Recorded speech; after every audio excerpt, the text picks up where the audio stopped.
Hello, welcome to the Bigger Truth Show. I am Scott McMahon, and I apologize. We were supposed to start a half hour ago, but we had some technical difficulties. I don't know if there was some interference or what, but I am extremely. This is going to be a huge show. We're going to have more breaking information on this show than I think I've ever had on any single show. So I'm going to bring on in just a moment. I'm going to bring on Josh Merritt. If you are new to me, my Substack is biggertruthmedia.com. That's biggertruthmedia.com. And I've been researching, it started with the insurgency within state Republican parties and the true causes of division within state Republican parties about a year and a half ago. And that led me, just following the evidence, led me to see that that General Flynn and people in his orbit, including Patrick Byrne, Mike Lindell, and many of the people that we're going to talk about today, were involved in this, various forms of interference ops against MAGA, against Trump, against the Republican Party. And so that's kind of what has led me to where I am now. I've been focused on these kind of psychological operations. And Josh Merritt has been somebody that's been on my radar for some time. And I was absolutely thrilled when he agreed to come on the show. So with no further ado, Josh Merritt, thank you so much for joining us. Yes, sir. Glad to be on here and to get a chance to finally explain all of the craziness. And there's a lot of craziness. We were talking just a little bit before the show, once we were finally able to connect here, about kind of the scope of what you want to talk about. And I want to let you kind of run the show. This is your story. I want you to tell it the way you want to tell it. I've got a lot of questions, and if we don't get to everything today, maybe we can do a part two. I have a feeling that there's probably going to be a part two if you're willing, because there's just you were involved in so much. And but what I understand you want to focus on today is the Lindell Cyber Symposium and the information that you were given. So this was in August of 2021. And this was after it was really at the during the Lindell Cyber Symposium that Tina Peters' office and home was raided, and Sharona Bishop's home, I think, was raided also during that event. And you were on the red team there. Now, Lindell had promised $1 million to anybody who could show that his stuff was false. Is that right? $5 million. $5 million. And Robert Zeidman won that, and he still hasn't been paid by Lindell. And he's suing him. Lindell's being sued by so many people, and rightfully so. And even just a couple days ago, he said in court that he's in ruin. He's in financial ruin. He doesn't have he doesn't have 5 cents that he can contribute to anything, and he's down to living on $1,000 a week, I guess. So, so that's Mike Lindell. But he brought, as I think we'll get into, he probably brought a lot of that upon himself, right? Well, I'm sort of in between, right? I mean, my wife is she doesn't like him and doesn't give him much, I guess, leeway. As for myself, I believe that Lindell had bad people around him, and he got sucked in on stuff that he doesn't know. He's not a cyber person. He's not an intelligence person within, not even open source intelligence. He's a sales guy and he's a marketer. And so this is outside of his area. I believe a number of people saw him as a cash cow and an easy avenue. And it started before the 2020 election. Frank Speech, for example, I was involved with Frank Speech before Lindell took it over. I helped build the back end of it. And the Cyber Symposium in August, that was the launch of Frank Speech, wasn't it? Yes, but it actually had started way before then. I'm talking 2017 was when I was involved in helping build the back end of Frank Speech. Wow. I had no idea. Wow. It went way back further in time. So is that started with ASOG was in 17, or when did you start? So I started with ASOG in September of 2017 after I graduated from college. And I got out of the Army in 2013 from Fort Stewart, and I moved to Texas. And it was at a request of a number of guys that I had worked with. One was the guy who was actually the originator of Frank Speech, a computer scientist, and a Army Reserve colonel, which oddly enough, that Army Reserve colonel, if you Google the name Colonel Franco Bradley, he ended up getting arrested later for attempting a false flag attack in Boston. Really? Wow. Yes. He was on the Obama transition team, and he was the guy who, going way back in time during the Bundy Ranch incident, he's the guy who called me and told me that they were going to use drones, armed drones on the Bundy Ranch. Wow. So I had been asked to help because the individual who started Frank Speech had another radio group and his infrastructure collapsed. So over a weekend, I built a new radio infrastructure for him, made the website, built everything up, and then we moved on and worked a little bit on Frank Speech in the beginning. So that was, just prior to me going into ASOG. I was interning while I was in school. I was interning at a place called Cyber Defense Labs in Dallas, Texas, at University of Texas at Dallas. And I got to teach classes. I got to teach high school students how to hack. It was for a program called Cyber Patriot program that was run by the NSA. Mm-hmm. And I taught kids how to use Tor, or the deep web, as everybody calls it, how to do sock puppets, how to create false entities. So when you go on the internet, you can operate with people not knowing who you are. It was ironic, though. We had a DHS agent say we were weaponizing children because we were teaching them to be good hackers. Well, in a way, I could understand that argument. But it's a controlled thing, right? So you have a bunch of kids who are in high school and do stuff on their own, and they're learning these skills from back then. That was when Anonymous was really big. And I had worked within Anonymous, especially going as far back as Op Tunisia, whenever they overthrew Ben Ali in Tunisia. And I helped write a lot of their anti-riot control manuals in Egypt and in Tunisia. I wrote manuals on how to be able to deal with getting tear gassed, what they needed to do, how they needed to protect themselves, how to disable vehicles.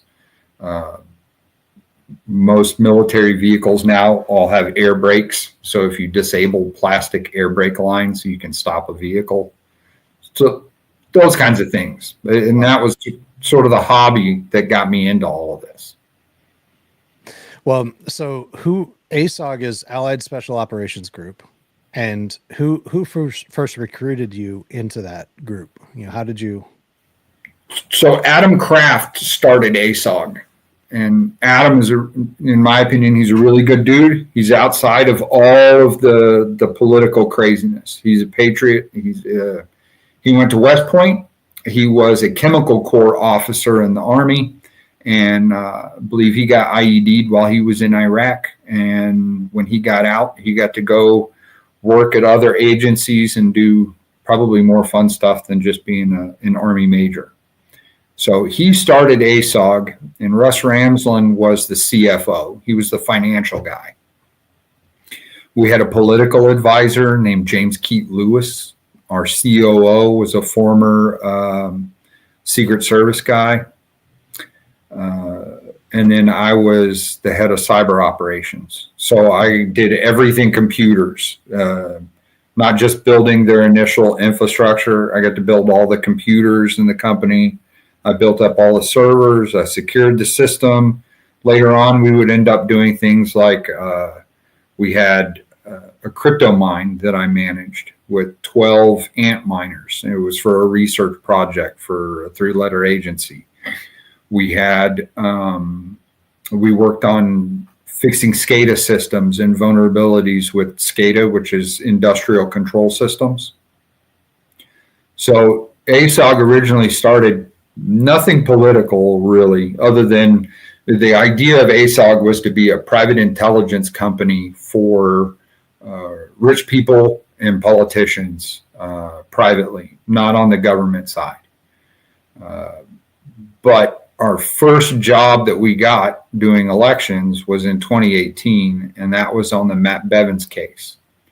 And Matt Bevins lost in Kentucky. Kentucky, yeah. And I was brought in. There's a lot of debate over the fact that ASOG was paid to do it. And the individual who paid ASOG still denies it to this day, even though I remember Adam sort of waving the check when we first started it. But Patrick Byrne put in the first $150,000 at ASOG for us to do election work. So when Russ and I went to Kentucky to work on that case, and that's where the first person I met when we started, not in person, only over phone the entire time, was a character by the name of Terpshore Morris, who goes by Tor. Mm-hmm. This was in 2018? Roger, yes. Wow. So that was our first dealing with her. And really, it was just debates over what we were seeing in data. Because we were at a house working in the dining room over information. I was doing database analysis, looking at the ballots cast records, looking at the voter rolls. We could see numbers shifting in the database. And what I mean by shifting is if you have a precinct with 1,500 voters, but 0 listed as registered voters for that area, so that becomes an area of concern. No one should be voting there, but I have voters coming from there. And then I think one of the first things I found was we were in the hotel before we started working, and I look at the CNN screen on TV at the hotel, and right as I looked at it, I could see votes being deleted from Bevins and given to Beshear. And so I saved it. I threw it over to Russ, and I said, hey, here's another point of question as to what was going on. So we had pushed, we had dug, we were doing probably 2 weeks worth of work in about 3 days. We were working in so many different directions. And finally, the RNC told Bevins, you're going to concede. So they forced Bevins to concede from that election, even though there was significant amounts of evidence that there was manipulation within databases, because numbers shifting and moving, if someone's vote count goes down, that's not normal. This isn't coming from exit polling. This is coming from ballot cast counts. Yeah, so this is not, because a lot of the argument against that is that often when we see that, especially, there's a lot of videos from news broadcasts where they show, in real time numbers flipping on news broadcasts or changing, shifting up and down.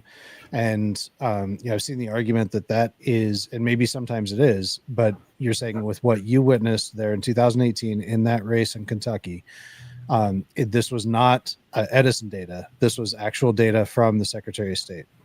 Right. This was the ballots cast record. So the central count, one of the things that I learned when I finally got to see a black box system, which was the Mesa County image, one of the things we see is how the data goes from the server to the election night reporting system. So there's a pass through. There's a Microsoft website that's been around since 2007. And it has a specific IP address that everybody routes their data through. And that's where the media is extrapolating their information. So they all are given an IP address to be able to draw the election night reporting data. And so as we looked at Mesa County, we found, okay, here's this site. And I started digging into the site, and the site was more insecure than any other site I've ever seen. It was never updated. There was no SSL certificate. So your basic stuff to secure a web page, none of it was done. So it was just a pass-through page. But that's normally how the Mesa County Secretary of State page or clerk's page? No, well, the EMS. So all of in my mind, as I look at election systems, it started as one system, and that was Diebold. And Diebold was written in Visual Basic. I've talked to Bev Harris about this. I've talked to a lot of people who have worked on election systems for a long time, a lot longer than me, I'll admit. But you had Diebold that was written in Visual Basic. Now, when I reverse engineered source code off of the Mesa County image, what we find is that it was imported in to .NET 2.0, which .NET is a framework language within Microsoft. And then it was updated to .NET 4.6, which at the time, when I looked at it in November of 2021, .NET 4.6 was end of life. No one was allowed to touch it because of all the security flaws that were in it. So that was the backbone within the election system, not just in Mesa County, but most of that footprint. It didn't change until later. I saw in 2022 when they updated the EMS system in Wisconsin, they updated it to .NET 3.0, which is what's called IoT compliant. And so it's able to operate on the internet and with Wi-Fi and Bluetooth devices. So they upgraded it so it can communicate on the net better than it did before, even though it's not allowed to. By FSMA standards, it should not be allowed to communicate outwards at a certain layer, because they always talk about, oh, well, that's the systems that are blocked off from touching the net. Well, it's in the same room as everything else, so there are ways around it. You can move laterally into a computer that has no card using what's called side channel access, which is I can read the binary that the processor is reading just by looking in the fluctuation of the power coming off of that computer. That's one of the problems that SCADA had with industrial control systems, was side channel access. I can see what it's saying just because of the voltage jumps within the frequencies. Mm-hmm. So when I looked at the Mesa County image, I did a scan using a tool called Nmap. And that scan showed 3,700 pages of vulnerabilities. So about 15,000 vulnerabilities. One of those in a government scenario would require the system to be tested, upgraded, and worked on. And they had over 15,000 instances of vulnerabilities. So I want to kind of like step back just a little bit, because there's a lot of technical concepts there that you just shared that are probably a lot of above a lot of people's heads, including my own. So I want to kind of summarize what I understand, just the big picture of what you just said. So there are, going back to 2018, because you just shared a whole bunch. And going back to 2018, ASOG was hired and paid $150,000 by Patrick Byrne to investigate the Kentucky governor's race, where you were seeing in the cast vote records, you were seeing votes being taken away. Correct. And from the Republican candidate given to Beshears, who ended up winning that. You said that the RNC called Bevins and told him to concede, and so that would have been Ronna McDaniel was the chair of the RNC then, right? Was it from was it from like Ronna McDaniel, or was it? I believe so. All we were told was that the RNC told him to concede. Interesting. Okay, and so obviously he did, and that's definitely an interesting data point there. And you also said that you were working with Tori at that time. That was when you first met Tori, and how did she get into it? Who brought her into that? Was it Patrick Byrne? Yes, Byrne brought her in and said that she was a technical asset with a previous past in naval intelligence. Fascinating. And did you believe that was, I mean, from what you saw from her, was that consistent with what you saw from her? No, I have 14-year-old kids I've worked with who have better technical knowledge within cyber. But, when you're in the middle of it, you just have to say, okay, check, Roger, I'm going to work on this and do my tasking. Sure. So and now looking back at her and what all she's done, I think she's more of a psyoper than a technical person, in my opinion. yeah, I would definitely 100% agree with that assessment. And yeah, I've got a lot of sources that used to be part of her kind of cult cohort thing. But so back in 18, and we'll get back. I want to spend more time on Mason County and Tina Peters, but I want to try to work through this chronologically because I think that'll help people to better understand it. And so from that point forward, was Russ Ramsland involved? Was Phil Waldron involved back in 2018? No, Russ Ramsland was. Waldron didn't get involved with ASOG until after I left ASOG. So I left ASOG in November of 2019. Okay. And the reason why was because I won't say the name and I can't get into too much of the craziness of it, but someone that they had brought on at ASOG was working with a foreign intelligence service and wanted me to steal $4.5 billion in crypto from the Iranian APT teams. Oh my goodness. And it became a lot of craziness, like down to the point where there was an action plan. There was going to be cover operations. They were planning on saving Robert Patterson, who was the FBI agent held in Iran at Evin prison. Because back then I had a source inside Iran who was helping me on certain pieces. I've had some sources all over the place. In Syria, I had a source who was a Russian who was managing the Syrian Electronic Army servers. I had a source inside Iraq who helped me get pattern of life analysis on bad guys within ISIS. So we were, and ultimately it would tie in later because I had a source in Iran who gave me information about our 2020 election.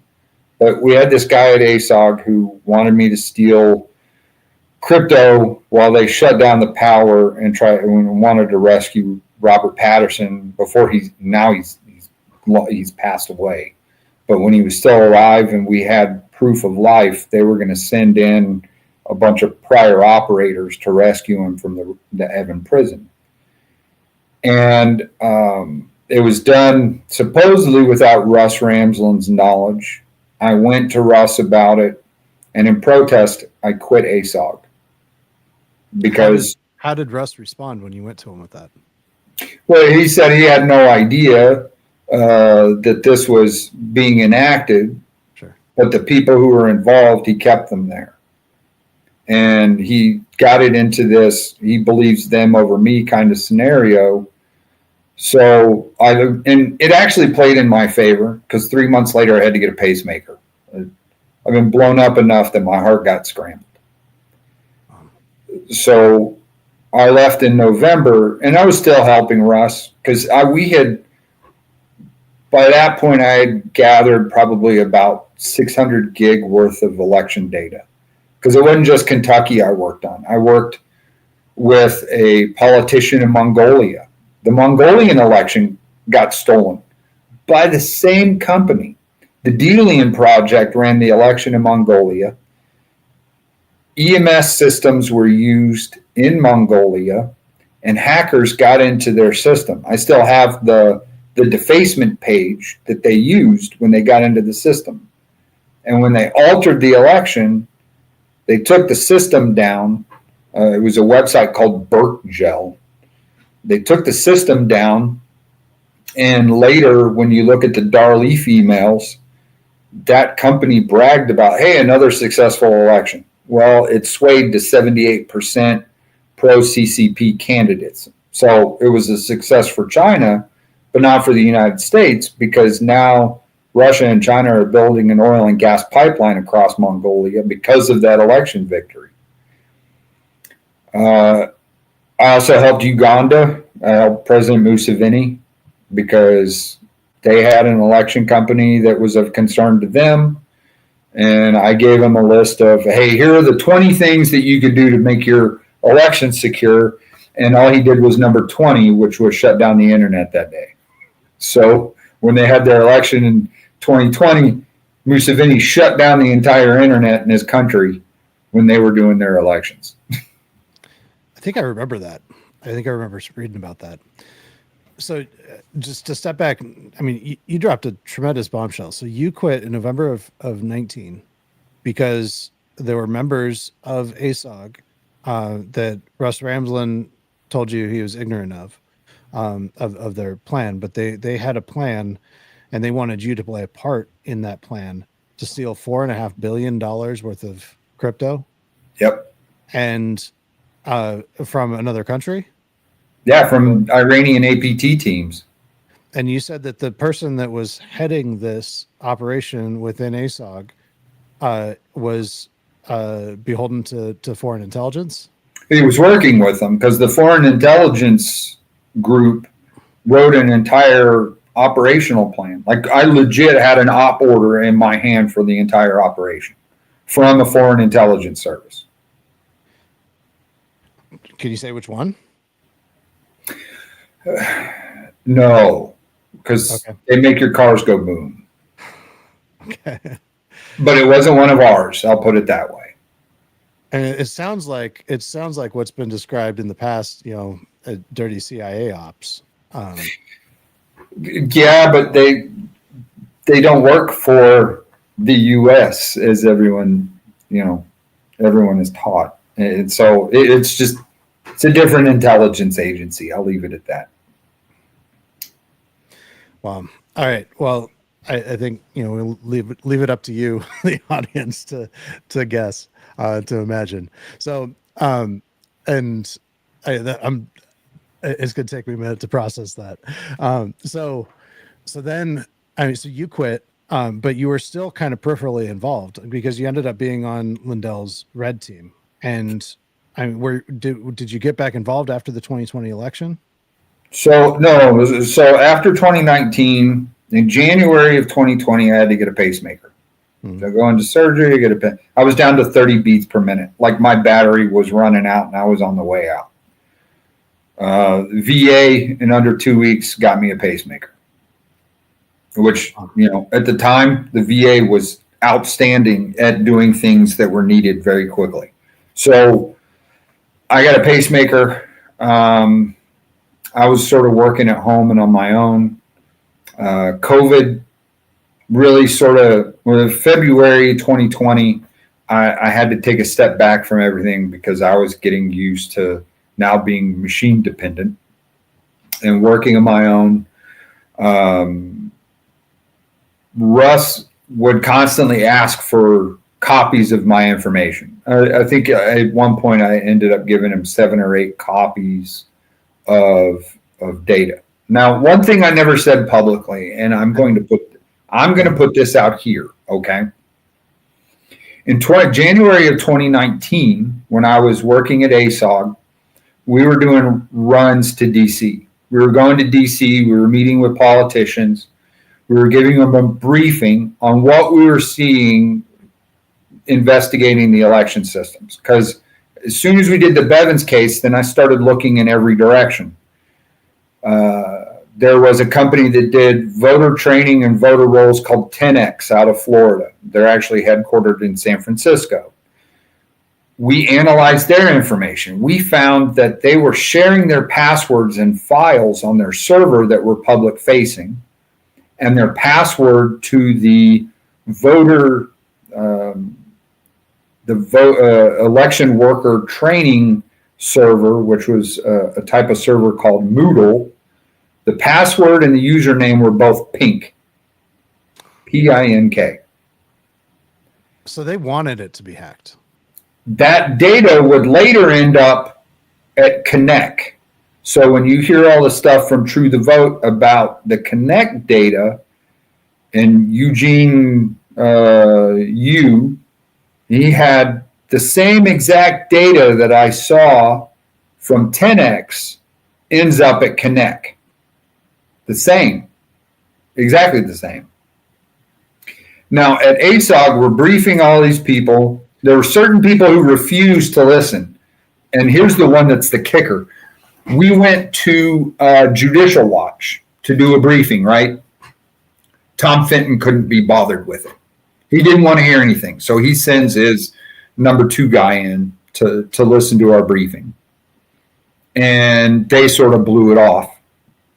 I did a briefing at ASOG one day. Russ was supposed to be the one doing the briefing, but he was off at another event. So I have probably 20 of some really big wigs in this briefing room. I've got Sidney Powell. I've got Herman Cain. I've got Pete Sessions. I've got John Ratcliffe. I've got, there's a lot of different people in this room. I give the briefing, my 5 W's, who, what, when, why, where, and how. I'm explaining everything, showing all the evidence. I had a really weird conversation with Herman Cain before it started. I talked to him for an hour about Pizzagate, which was interesting to get to hear and get his reaction and talk about it from a normie perspective. Because I worked with a really good guy in Oregon who later got shot by Oregon police named William. Me and him worked on the Pizzagate investigations, and as hairy as that got, that drove a lot of people sort of crazy. But I had a conversation with him about it. Before the briefing, I give the briefing, and that's where I talked to Sidney, and I said a possible point of vector is what I'm seeing from a claim by a guy named Dennis Montgomery. And I showed a leaked video of Mark Zullo talking with Dennis Montgomery about the 2008 election and the 2012 election. It was a recording that had been on YouTube. So I talked to Sidney and everybody in the room about that scenario in January of 2019. Now, after everything's done, Ratcliffe is still in the room. In placement and access, I have a chance to ask these guys these questions. And Ratcliffe, I asked him, I said, why is it all of this has been going on? We know all of the factions that are involved in this. Why is it nothing's been done? And he looks me dead in the face and he goes, well, we know all of this has been going on, but there's nothing we can do about it. This is the current CIA director. And before he was the OD&I director. Right. So we're going to find out he gets put in charge of both of those. I'm like, so is he controlled? Because if he knew all of this and did nothing, then that's questionable to me. Now, a week or two later, there's another really key important meeting that goes on at ASOG. And I have never said anything about this. Well, hang on just a second. So where are we? What time? When is this? January, February of 2019. Okay. So they have a briefing at ASOG and a bunch of people come in. I'm not in the meeting, but we've got a bunch of retired generals and business guys in the DFW area in this meeting. And they sort of joked because they were joking around and they said, we're going to give our group the name of Ziklag. And it was officers and business leaders who were all trying to come together to do something for the 2020 election. Ultimately, they didn't do jack. They had a bunch of money, a bunch of, hey, we can do all this stuff, but they never did anything. And I never said anything about it publicly because there was 4 people at ASOG who knew. And I knew Russ wasn't going to say anything. But ultimately, there would be a leaker who talked about all the people who were there. And that was, if you know what the term canary trap is, that was sort of a canary trap to see who our leaker was. So Ziklag was created at ASOG in the hangar, in the conference room. And this is even prior. In 2019, I was doing a bunch of videos for Kevin Freeman. I wasn't showing my face. My voice wasn't even used. It was recorded by somebody else. But I was doing presentations about what we were finding after the Matt Bevins case. And Kevin Freeman is tied to a group called Center for Security Policy. Center for Security Policy is a really huge factor in all of the election stuff, but they stay in the background. No one ever pays attention to them. And that's Frank Gaffney. Frank Gaffney is the head of Center for Security Policy. Russ previously ran a group called Center for National Policy. And when I was doing shows on Kevin Freeman, I was explaining like what I was talking about with 10X, what we found with Demtech in Virginia, which was an election company there. Demtech was run by a guy who was still actively working for Smartmatic and Seidel because he still had active emails and communications with them. But he was former Office of Naval Intelligence. All of his storefront addresses for his registrations were either registered agents or houses. And you see that a lot within election companies, that they're operating like you would expect a fraudulent company with fake addresses, registered agents. So when you go and look at open corporates, you can't see anything. A lot of the election companies, there are two specifically, even showed up in the Panama Papers as having offices in the Bahamas and Barbados. And those were things that I cataloged. And so while we were doing these briefings and I'm doing these videos with Kevin Freeman and I'm building information, we're talking about March 2019, things are going through. Russ was sending us on trips every month to DC. I even have a couple of pictures. I don't have them on my system here. I have a couple of pictures of me, Louis Gohmert, and Russ Ramsland walking through the House of Representatives because we're in the rotunda. We go into this door and there's like 8 photographers there. So as soon as I see the photographers, I'm doing this number because I didn't want anybody seeing who it was. But Louis was honestly one of the best people we worked with.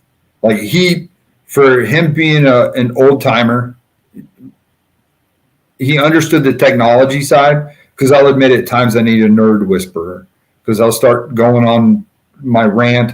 And a lot of the people who don't like me or, are going to contradict anything I say, they'll say I'm just throwing out word salad.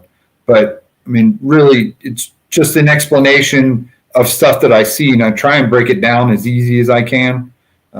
Even Kevin Henson, one of the guys, the computer scientist I used to work with, he always told me I need like a nerd translator on my shoulder so people can understand me. But we were collecting all this information, putting things together, briefing people in DC.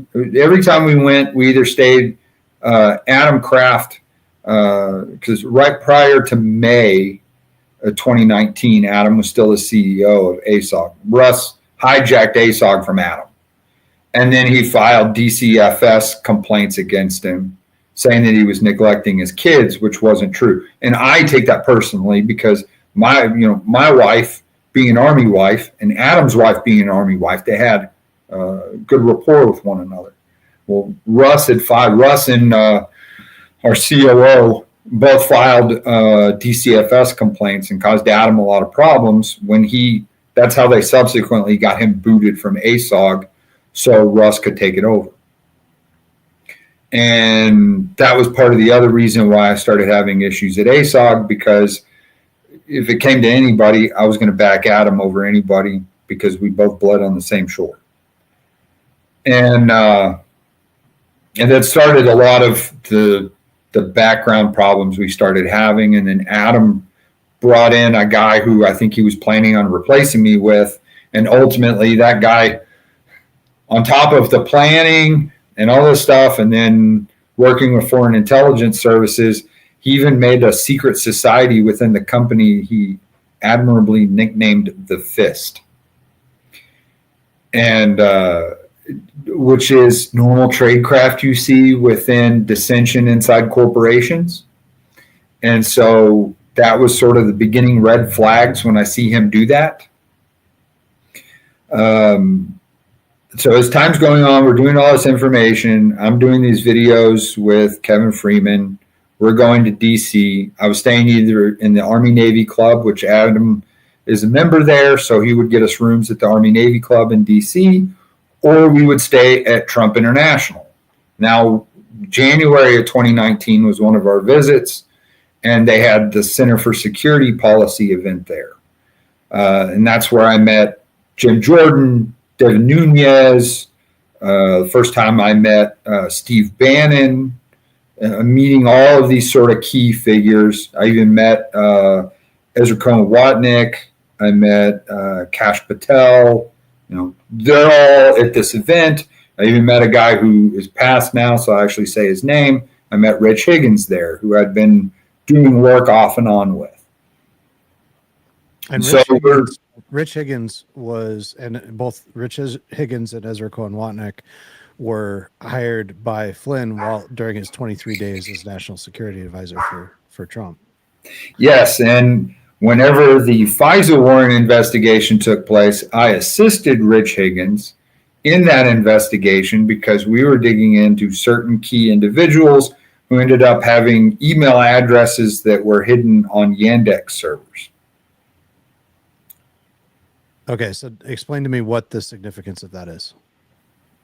So why CIA assets or operators, people working at the CIA who had secret emails on Russian servers. Oh my gosh.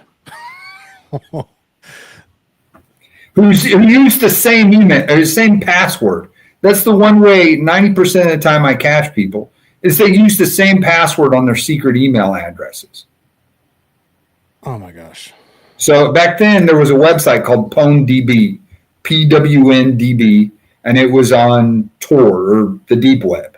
And you could go on there and you could look up email addresses. So I could take your email address and look up and see if you'd been in a leak before, and I could see what your password was.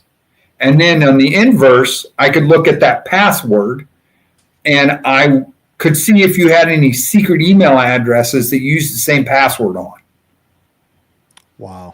So what you're saying is that members of the intelligence community had secret email addresses on a Russian government website? Well, yes, Yandex does have government sections, sort of like Google and Microsoft, right? Yandex, I found all of the Russian source code for all of their viruses, which are written in Delphi. So Yandex is sort of like our Google or Microsoft. They all sort of commingle. Okay. But, yeah. And this was in 2019. I think it was 19, 18. It may have been a little earlier. This went back started like way before Russiagate and all of that.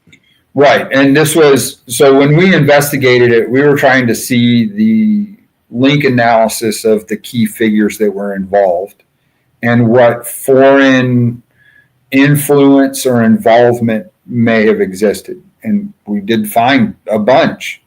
And that was something I worked with Sydney on. And it ended up in the report, but no, I don't think anybody knew it was me. That was sort of the chuckle when I found out Flynn became sort of antagonistic towards me. In fact, Stacy Burke sent me a text message that said, Flynn said I embarrassed him with the string of all these things that have gone on.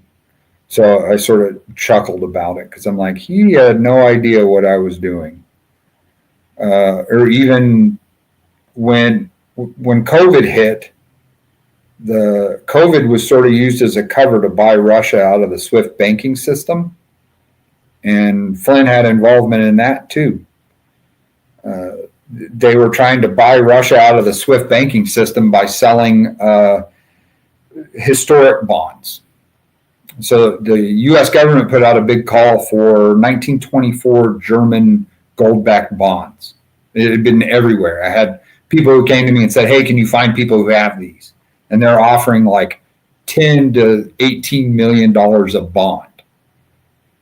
Wow. A baby box has 1,000 bonds in it. Oh, A master box has 10,000 bonds in it. so there's massive, massive amounts of money. Right, because they were trying to kick Russia out of the SWIFT banking system, especially because of what was going on with BRICS. So that was another background tie-in. Which didn't happen until after Biden became president. Right, but they were prepping the space, right? Wow. So as all the lead up to 2020 was going on, I had been doing investigations here and there with different groups. And then the election hits, and I didn't even want to deal with the 2020 election. I didn't. I was at the point where I was like, there was no point. Whoever their chosen person is, that's the one who's going to win. I'm very black-pilled when it comes to elections because of what all I've seen. And not the same reason as most people. I'm black-pilled about it because I believe both sides and the entire system takes advantage of it, and then they point the finger at each other so that all of us sitting in the arena can enjoy the circus. That's really all it is. On election night, my wife and I are watching TV, and we're all having, I guess, 2020, everyone had the inverse reaction of 2016 because you see all the people in 2016 that were mad that Hillary lost, and they're screaming and going mental. I know most of the Trumplicans were doing the same thing. I get a call at like 11 o'clock at night by Russ, and he says, "Hey, can you start digging?" I'm like, "Okay, sure." So I do my 5 W's. Who's involved in the companies? Who's involved? What's the commonality between all of the locations in question? And so I narrow everything down off of my 5W report. I find one company in question, and I start digging into that company. I look at who their C-suite is. I look at I do an external penetration test. I look at all their subdomains. So if you've got a website, you can add another section of it where you put like Barracuda dot and then your website name. And that's what your subdomains are. So I start looking at all their subdomains. That's when I find out about the Belgrade subdomain and their programmers that are based out of Belgrade, Serbia. I'm finding all this stuff, and then I have a bunch of other people who come to me who've begun researching and said, "Hey, we'd like to help you." So I've got 30 people across the globe who are helping me gather information. So I'm doing what normally would be a 20-man atmospheric analysis team. I'm doing myself. And I worked with a friend of mine who actually used to do atmospherics in Afghanistan. And we're sort of bringing all our information together, saying, I see the ICIJ papers where they've got branches in Bermuda. I'm seeing Carlyle Group members who are in their C-suite. I'm seeing bankers from questionable banks that are involved. So, and this is what I referred to as things to the left of the boom. I put it in terms the way my Army brain thinks of. When I was in Afghanistan, my job was pulling bombs out of the road. So you have incidents to the left of the boom and to the right of the boom. Left of the boom is all of the signs that something's going to happen. Some dude's digging a hole. Some dude's filling the hole after he put something in it. To the left of the boom. To the right of the boom is the post-blast analysis. Everything goes off. I see the mess. My vehicle gets damaged. I'm going to see what happened and see if there's any signs of what that is. That's everything November 3rd on. The blast itself, that's the boom, the way this in my mind was supposed to work was we had all of the lead up. One of the other guys I worked with was a guy by the name of Phil Klein. And I worked with him on the CTCL investigation. Phil Klein used to be Attorney General for Kansas, and I believe he lost that position over some sort of questionable actions he did. I'm not specific on it.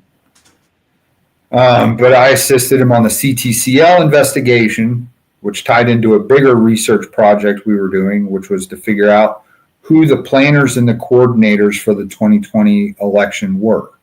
So CTCL was involved in putting grants out to all of the central count facilities of question. Mark Zuckerberg funded Center for Tech and Civic Life to the tune of about $350 million. And then CTCL would grant that money out to the cities so they could do election research or election work, like the drop boxes. All the drop boxes, for the most part, were funded by CTCL, which was Zuckerberg money. That's why I laugh. You see Zuckerberg right now in the White House and going and talking to Trump. And I keep wondering why Trump isn't like asking him, hey, why did you do what you did in 2020? Unless he doesn't know. But CTCL tied into a bigger group called Election Task Force. And Election Task Force was I believe it was the brainchild of the former CEO of AFL-CIO. His name was Trumka, Robert Trumka, I believe. Robert Trumka did an article in Time Magazine talking about their plan to save the 2020 election.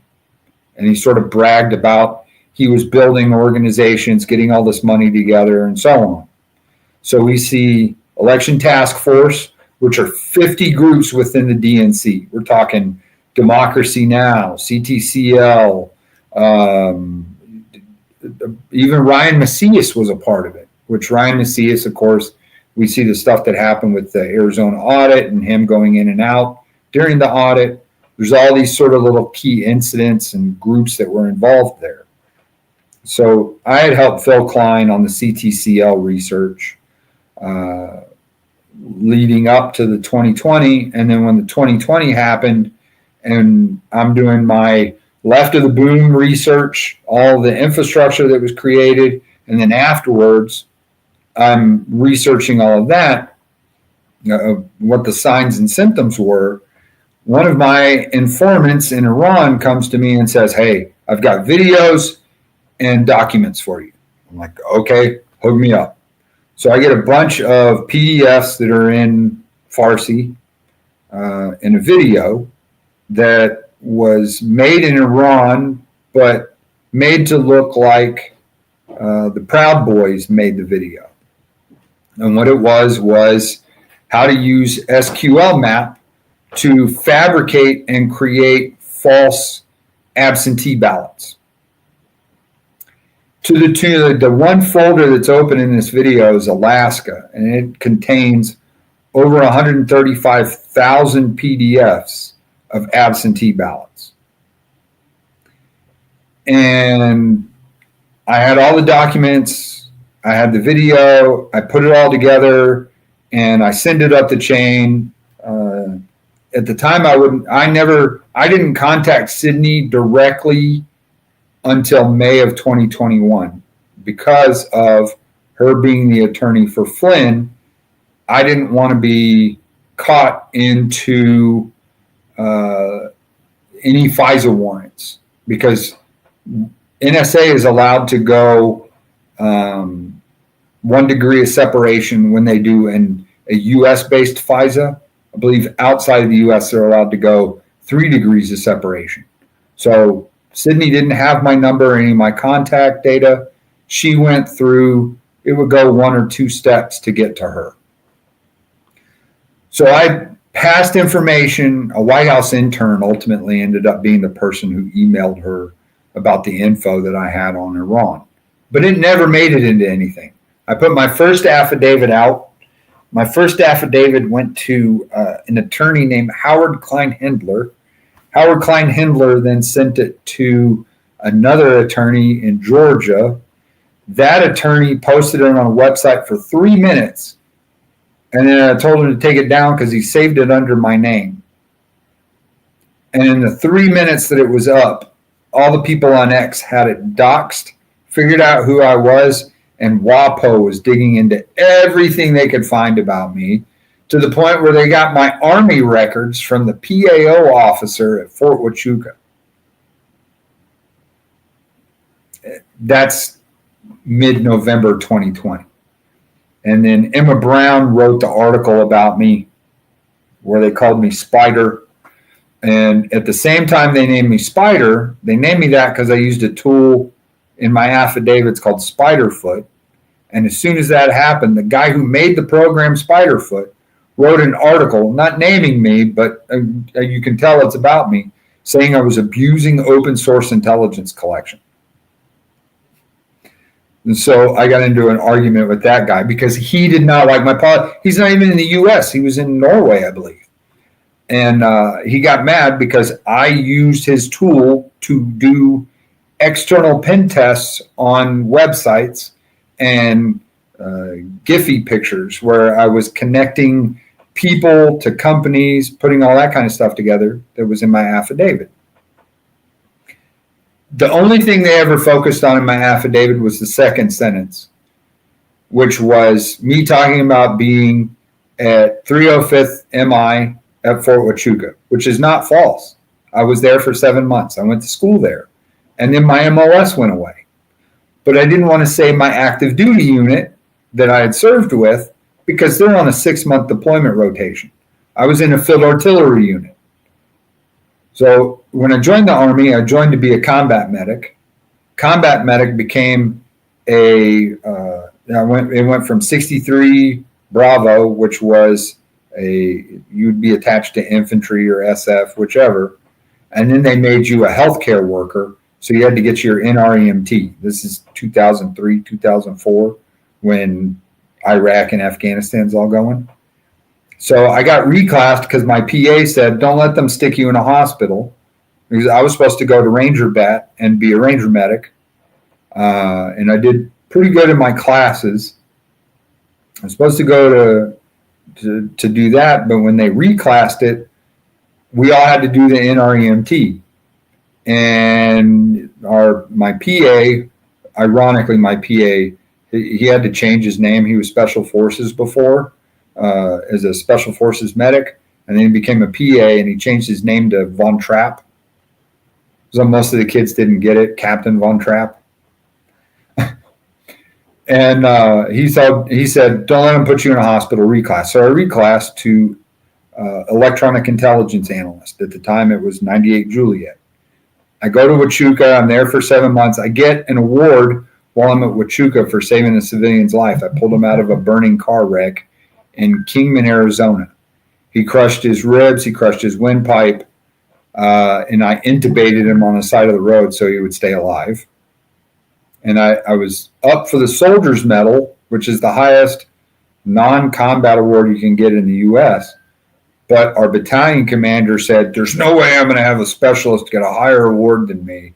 So I got downgraded to what's called an impact award, which means the entire post was there when I got my award for saving a civilian's life. And my parents were with me. I was moving my parents they lived in the Grand Canyon and worked at El Tovar, and I moved them to Sierra Vista to stay with me for a while.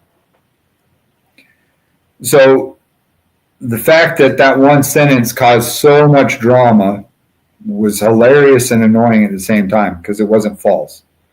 And I didn't want to get into the other work that I had done and the different agencies I had worked with, because when I was at ASOG, when I was at Cyber Defense Labs, we worked with all sorts of different agencies.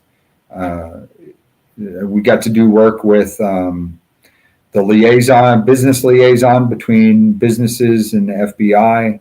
We got to work with other 3-letter agencies, DOD. We had people at ASOG that were working directly with JSOC and DOD.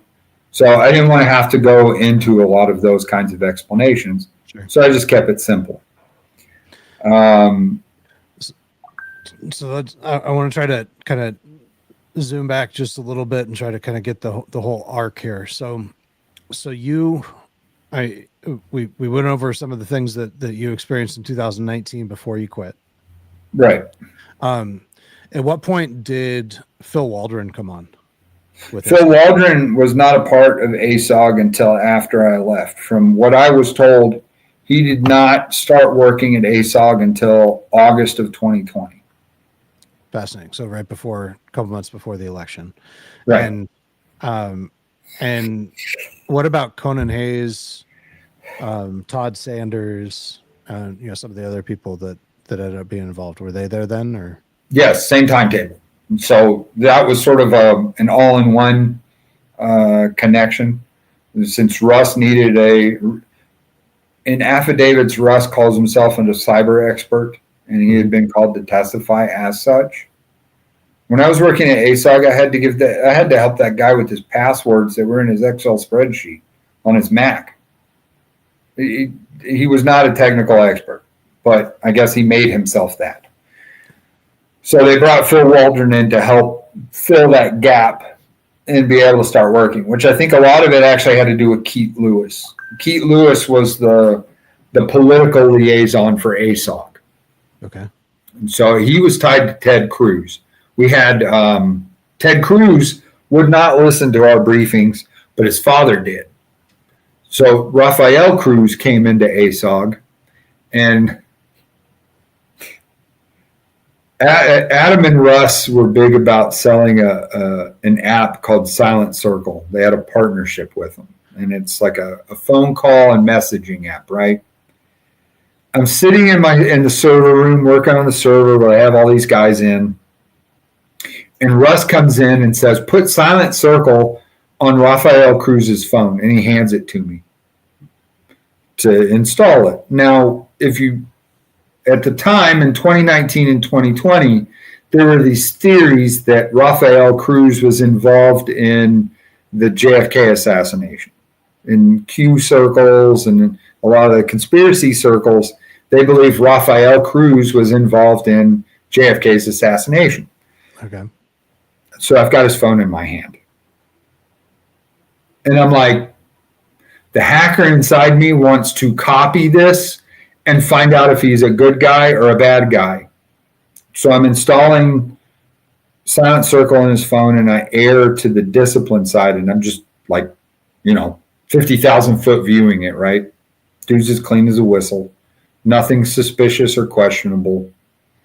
He didn't even have Wicker on his phone, which Wicker is a messaging app that corporations tied to the CIA use. So it passed the initial 50,000 foot view sniff test to me, but I still sort of chuckle about the fact I had Rafael Cruz's phone in my hand at that time when everyone was coming up with conspiracy theories about him. But he was an awesome dude in meeting him. And we had a lot of instances where Russ would do those. Like I met Mark Meadows. One of the times when we went to D.C., Mark Meadows didn't want to hear anything about the election systems, but he wanted to buy certain devices, and ultimately he ended up buying a device that I use. It's called an ESP8266, and it's to see all the Wi-Fi channels around you, and if you want, you can kick everybody off of a Wi-Fi channel. It's called de-authentication. So you can de-authenticate people and kick them off of a Wi-Fi channel so that you can just be on it. Or you can also do what's called creating an evil twin, which is I can copy your Wi-Fi channel, kick everybody off of the regular one, and connect into mine. And now I can capture all of your data, your passwords, credit card numbers, all that kind of stuff. So he bought one from Russ.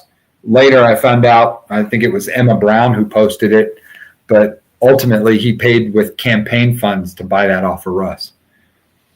So there was, the little parts like that we were doing as well in the background. What was the relationship between ASOG and Patrick Byrne? We had a good month where a lot of heavy hitters were coming into ASOG because, they're doing their fundraise, right? ASOG was putting out requests for fundraise. I got to meet Gentry Beach. I got to meet Elliot Broidy. I got to meet Jamie Dimon. All of these heavy hitters are coming into ASOG. And Byrne came in, and Adam had a closed door meeting with him. They walk in. Adam's office in the very back, looking out into the hangar and ultimately out on the airfield.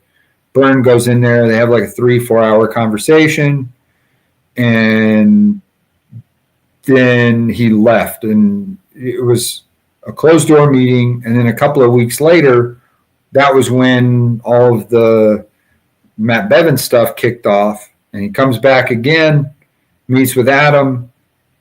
And then Adam calls me in and he holds up the check and goes, "Hey, it's our first check for election systems." I'm like, "Oh boy, here we go."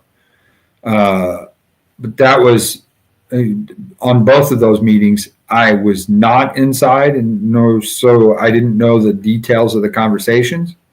I was just in the server room when it happened and could see people coming in and out. What about Flynn? What was the relationship between ASOG and Flynn?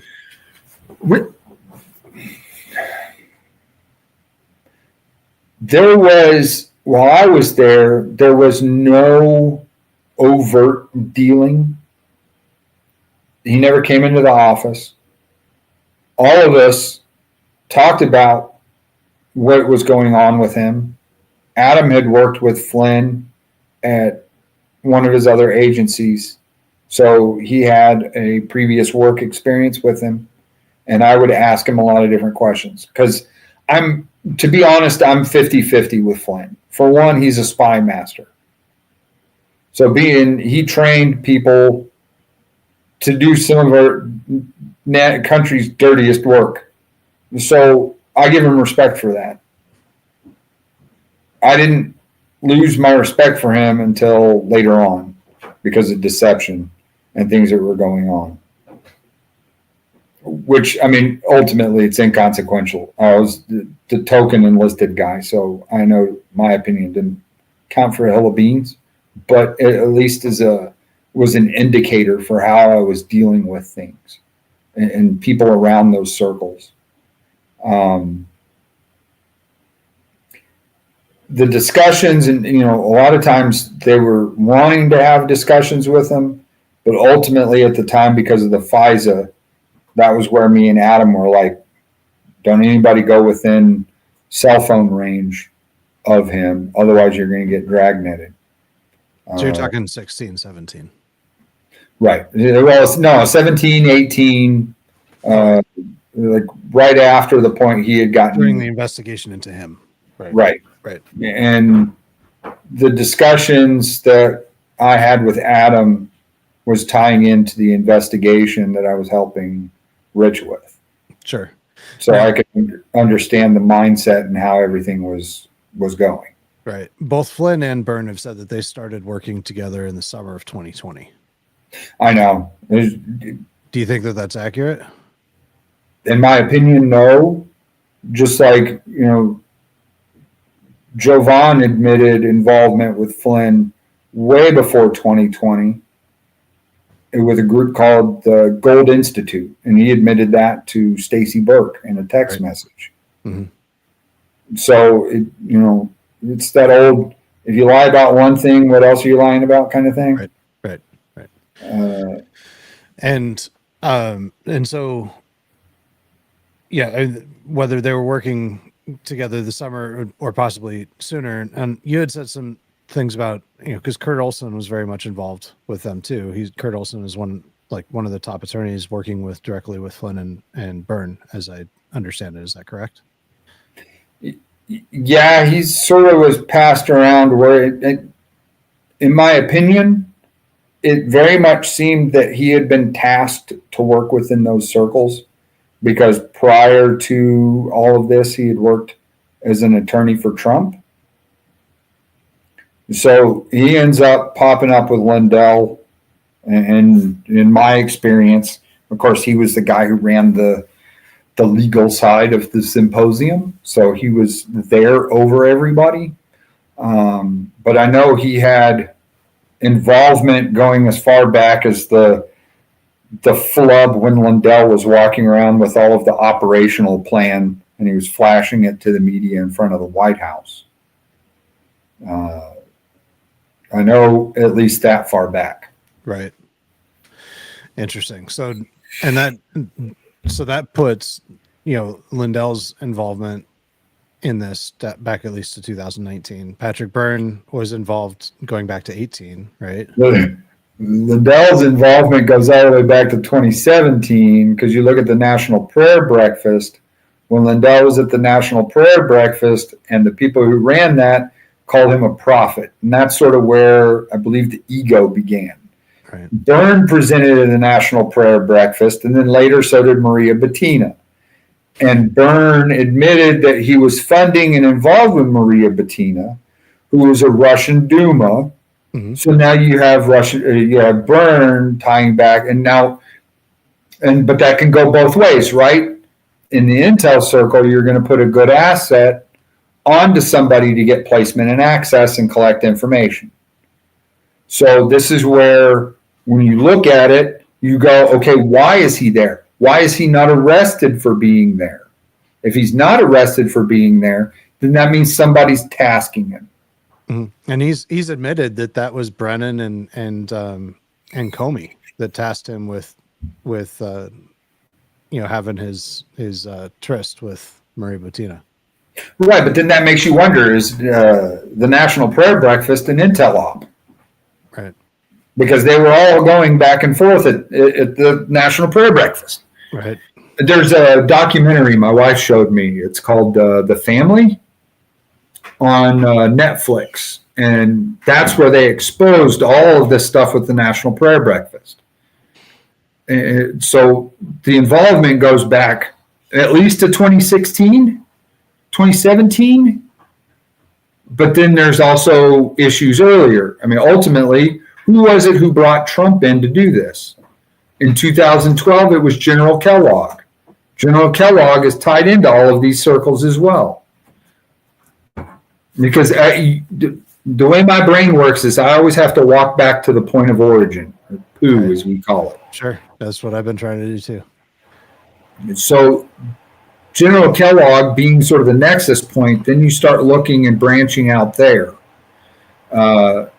And that's why I followed all of these other people back, because Byrne, Flynn, Lindell, Sidney, there's this nexus point of people. I broke it down after the symposium where you've got the operators, the influencers, and the naysayers. And that's how I've sort of broken it down.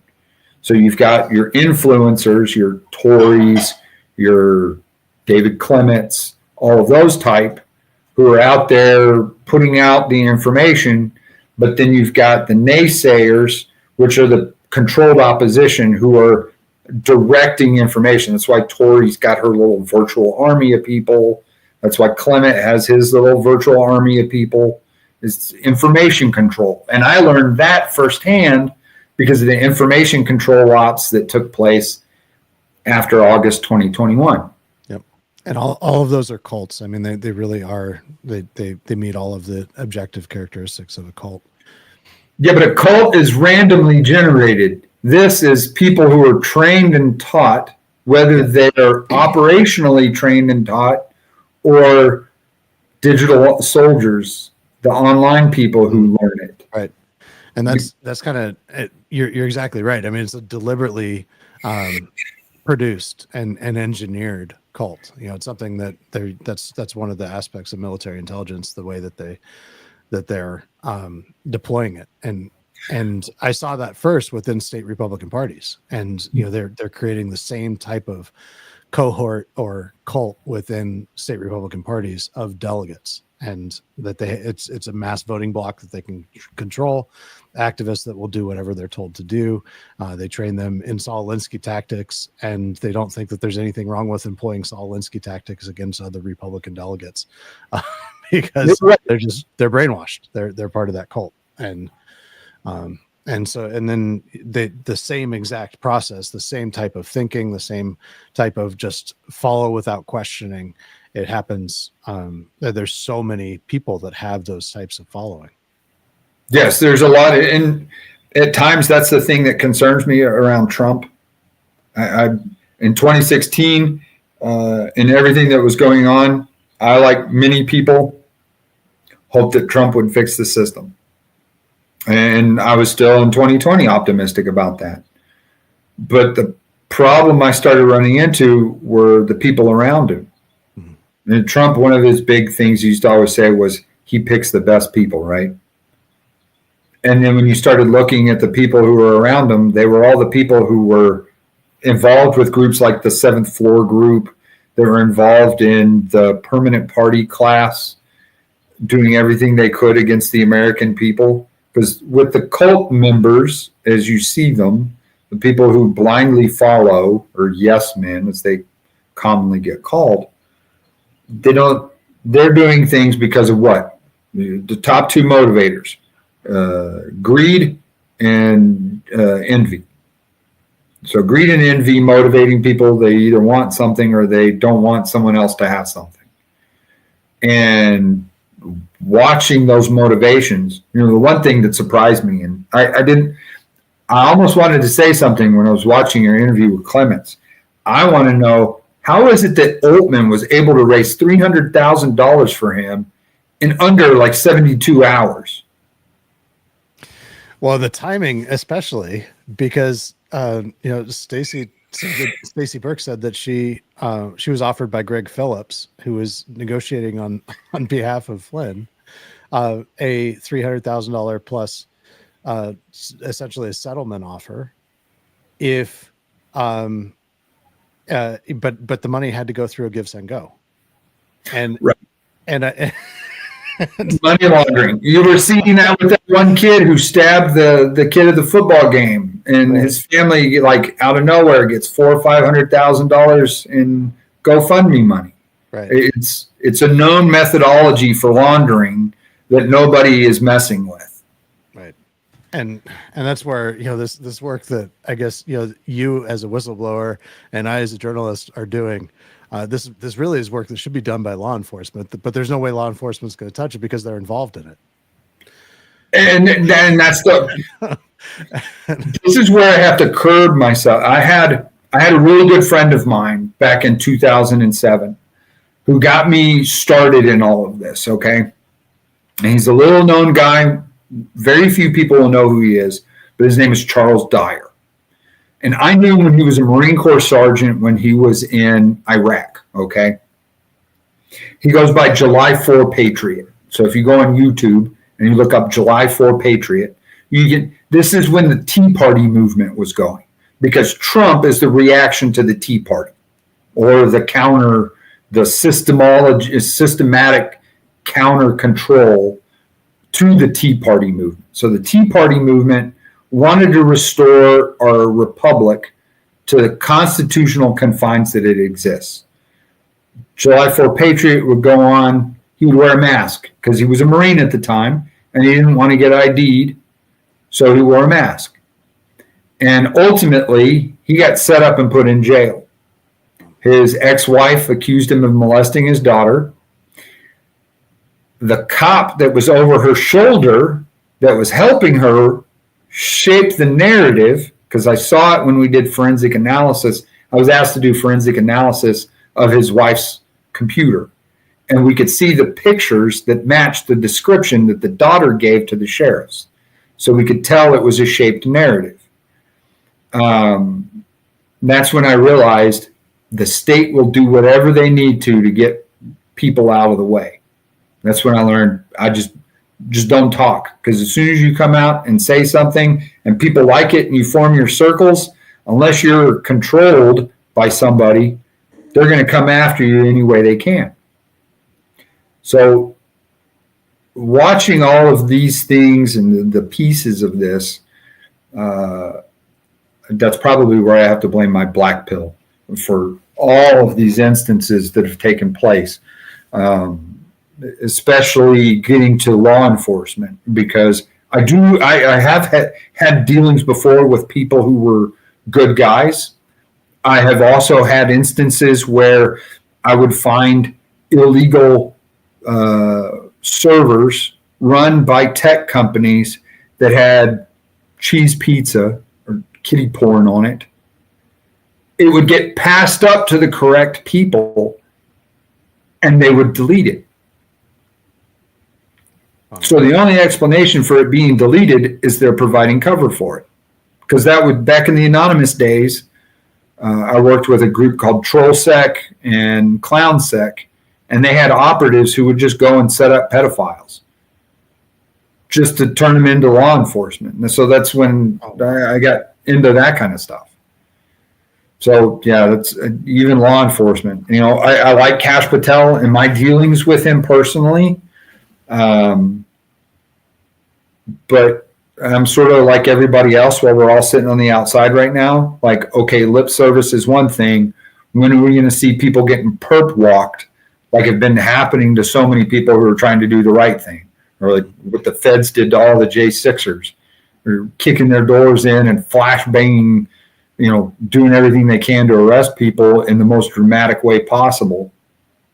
All of these people who are involved in these kinds of things should get the same treatment, in my opinion. Right.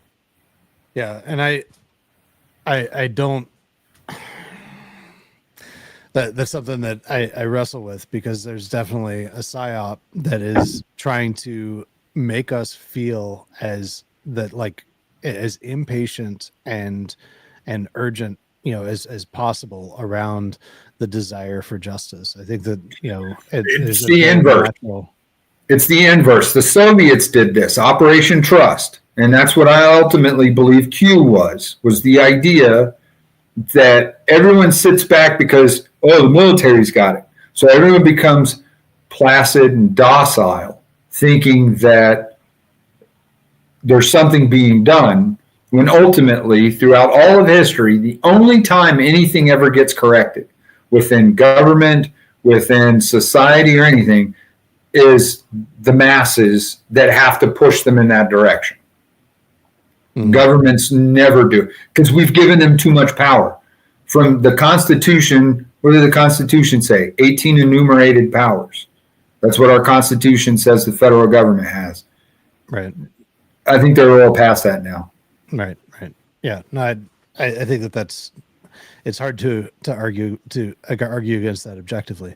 But I want to get on to, because, you know, we've been going for some time, and I promise you would be under 2 hours. So, and we haven't even touched Tina Peters and her situation and the symposium. And so let's just kind of leap forward a little bit. So you were contacted, you said at midnight, by Russ Ramsland on election night 2020. Yeah. And then you started getting involved then, kind of as an independent contractor or something. I mean, you weren't really brought back in. You weren't officially part of ASOG, but you were kind of reporting to Russ Ramsland or just feeding him information. What exactly was your involvement going, you know, after the election in 2020? I wasn't independent. I wasn't getting paid for it. I was gathering information, sending it out, getting information fed up the chain. So I had two contacts that were given to me as to who I passed my information to.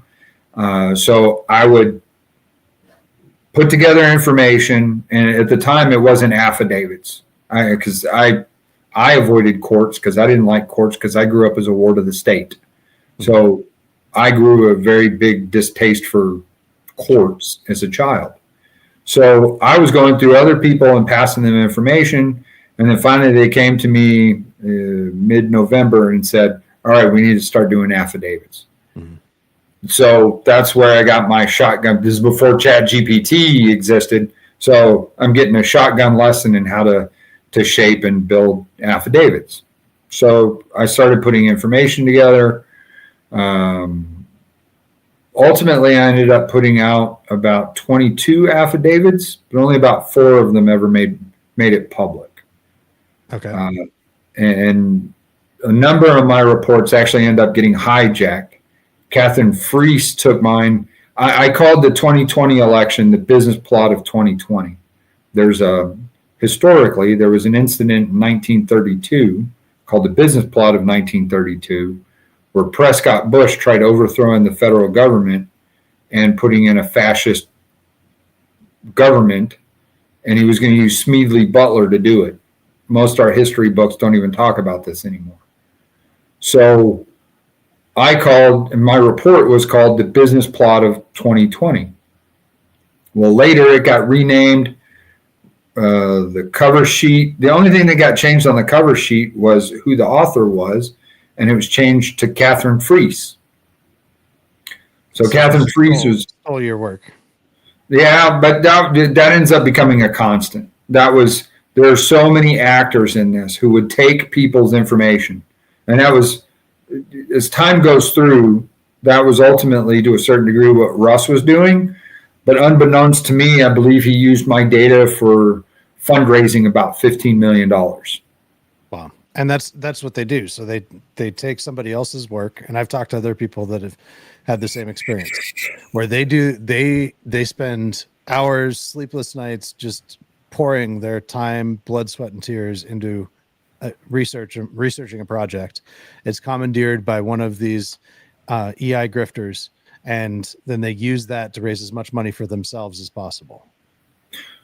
Right. And there's a lot of actors that have been involved in this. That's the wind sail direction that I've learned in watching all of this is the people who are legitimately actually working on it are the ones who've lost their houses, lost their jobs, been destitute, and still get up and say, nobody's winning but me here.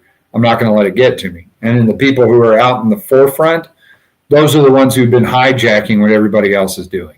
Yep. Yeah, here in Michigan, I think Patrick Colbeck is a good example of that.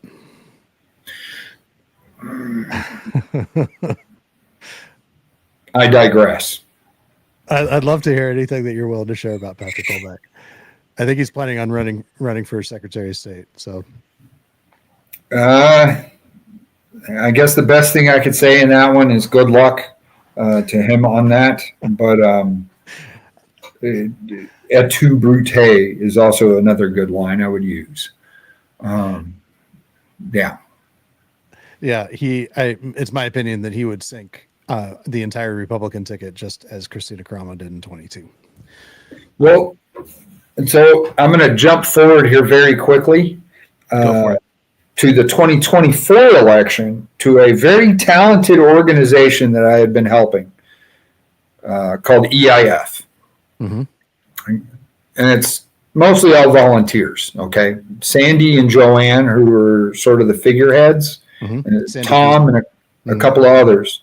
They do amazing. I spoke to both of them in October, late October, right before the election. So they do amazing work. Yeah. And they pretty much do it for free. But Joanne had discovered that in the end of October, they were attempting to inject doubles into the Michigan voter rolls. And it's in the ballot cast record. And that was where we differentiated, because we said the ballot cast record is supposed to be the official document. So the fact that this has been going on was the point of concern. And so one of the guys within their organization passed the information up, and ultimately it got squashed. However, when I found the information to be valid at my eyesight and what I could put together, I went to go get a peer review. That way, no one could say it was my opinion. I was getting other people to verify it. And the first person I went to was Harry Howry, which, in my opinion, in the election circles, there's no better expert on the legalities and the methodology than Howry. There are other experts technologically, all those kinds of things, but Howry, he helped write the HAVA Act, so he understands a lot of the implications and the methodology. So I went to him for my peer review, and he didn't just find it in Michigan, he found it in 11 other states. So it was a methodology that was being used. So EIF is the one who discovered that and put that info out, mm-hmm. and ultimately got it squashed. Although, the Michigan Secretary of State came out and said it was a glitch, but SQL doesn't work that way. You have to physically tell it to do something. So it wasn't a glitch. So that's my jump forward part. But then the same thing happened, because I was covering that as it was unfolding, and Matt DePerno put out a tweet that went quite viral, It had like 5 million views or something. I mean, it went quite viral. That showed that, and a lot of people were talking about that. And I spoke with Matt about that at the time, and there it was, yeah, there was, it, the Gateway Pundit ended up doing the same thing. They ended up taking that and taking credit for that, along with and who was it? I forget who took credit. Tim Vetter. Tim Vetter, yes.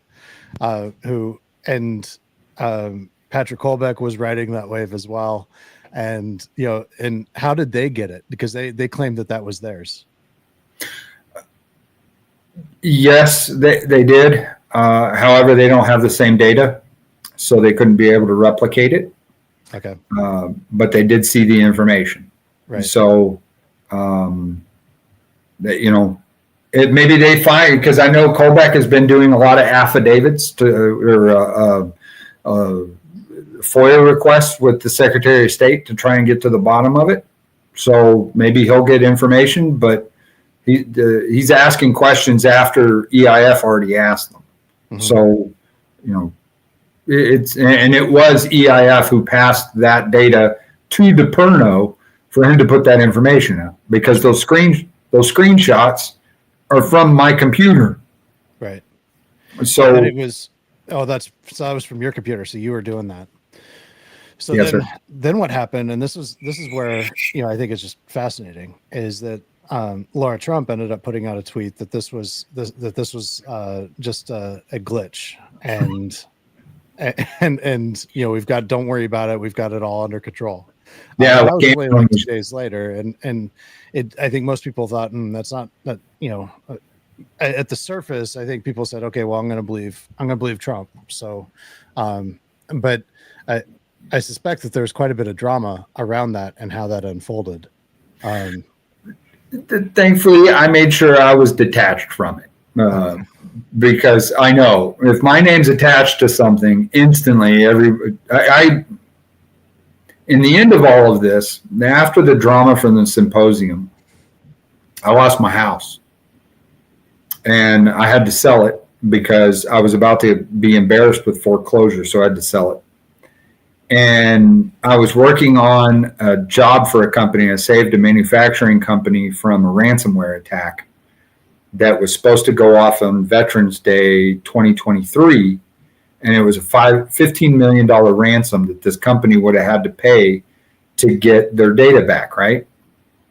So I saved them from it. They moved me and my family out to them, and I'm going to be their head of IT. So their board starts researching me, and they Google my name. And the next day they came in and said, sorry, we have to rescind your offer. No Fortune 500 company will ever hire you. Oh my gosh. So it was a lesson to make sure that my name didn't get put on things, because people are going to use me as a lightning rod in some areas. Right. Oh, I'm sorry. I'm sure that's made your life very difficult, I'm sure. Well, let's just put it this way. I don't use my real name at work. Right. Well, okay. So let's get in. So in 2020, late 2020, after the election, ASOG included a bunch of hires that they'd had in August of 2020, or at least people brought in, whether they were paid or not, we don't know. Conan Hayes, Todd Sanders. Was Jim Penrose involved? Jim Penrose was tied to Flynn, so okay. that's a different branch in this. That's really interesting, because so what I've seen in some public facing reports is that, or some reporting is that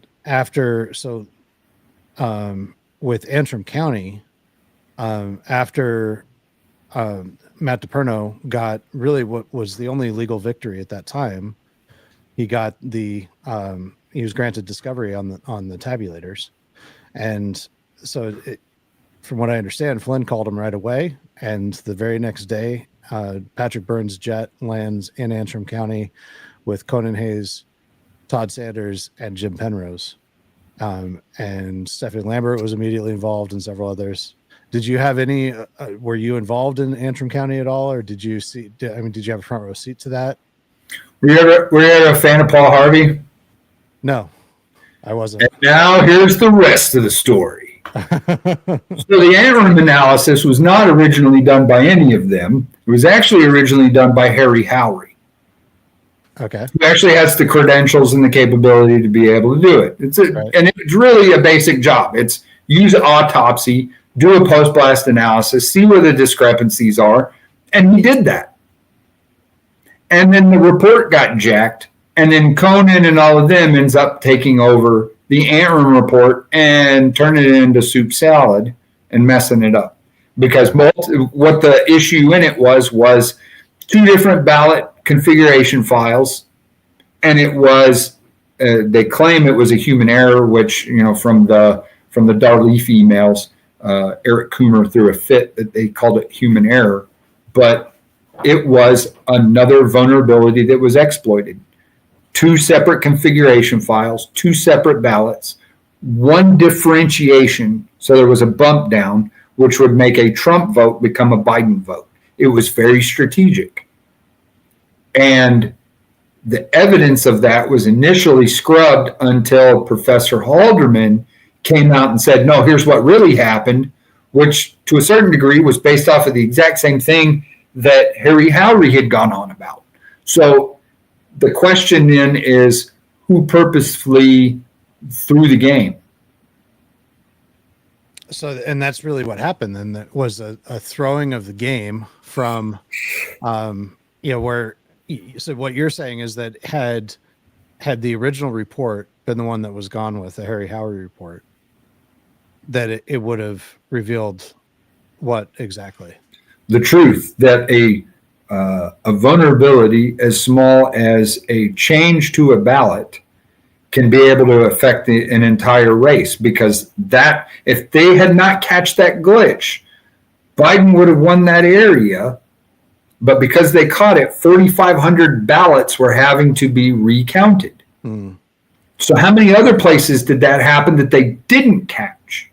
So what you're saying is it was a vulnerability that was made to look like it was human error because it was such a close bump, is what you're saying. And so that bump happened, and that bump could be attributed to human error.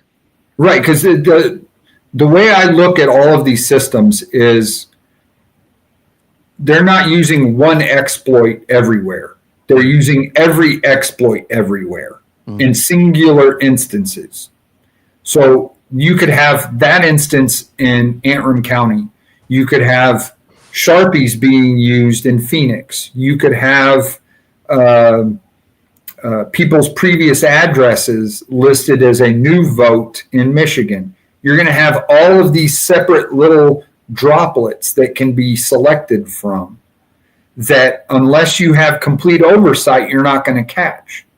So when you start seeing these little onesies and twosies and you start backtracking, that's when you start finding, interlinking everything. And so that was the direction we learned to do, was look at, okay, how many vulnerabilities exist here, and does this problem tie into that vulnerability? It was the one in Wisconsin. You had Michael Spitzer Rubenstein, who injected 100,000 ballots from a hidden Wi-Fi access point while he was sitting in his hotel room. They never did anything to that guy, and he fully admitted it.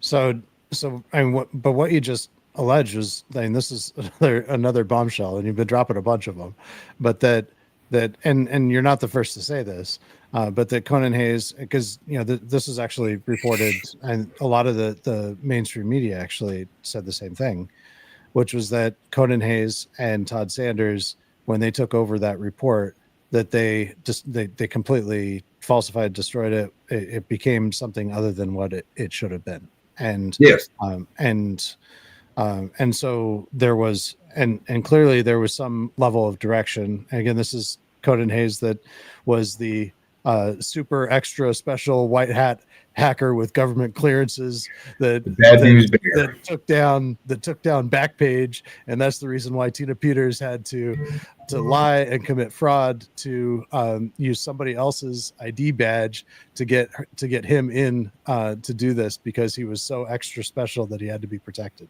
And so she was just doing the honorable thing. She wasn't doing anything wrong. Influence operations are very powerful. Human beings want to feel important. Right. So that makes them always susceptible to influence operations. Right. Right. But in a nutshell, that's pretty much exactly how it went.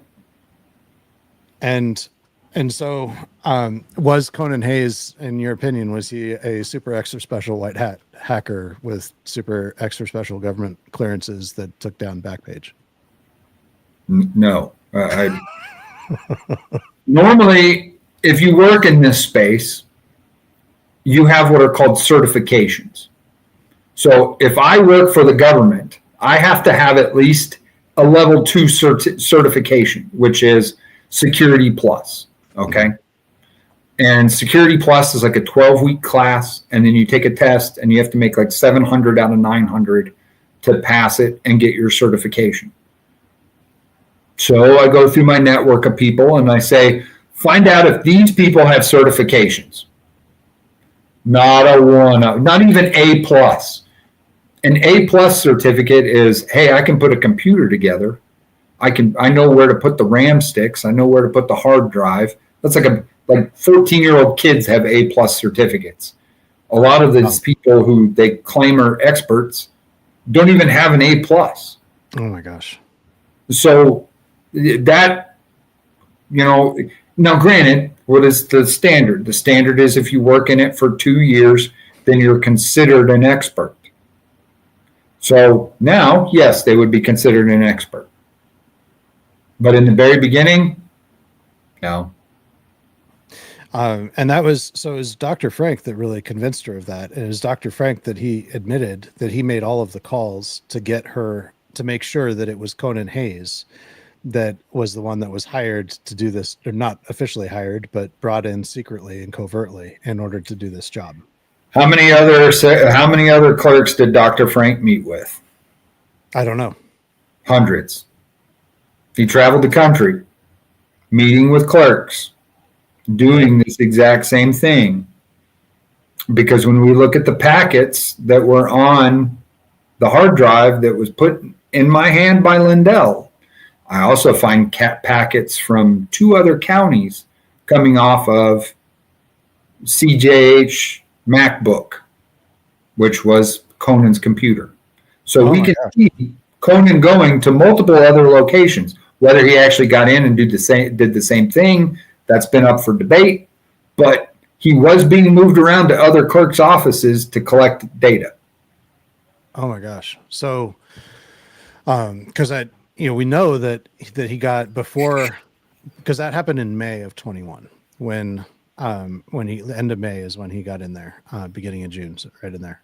And so when did you first become aware of what was going on in Mesa County? At the symposium. So that was in August.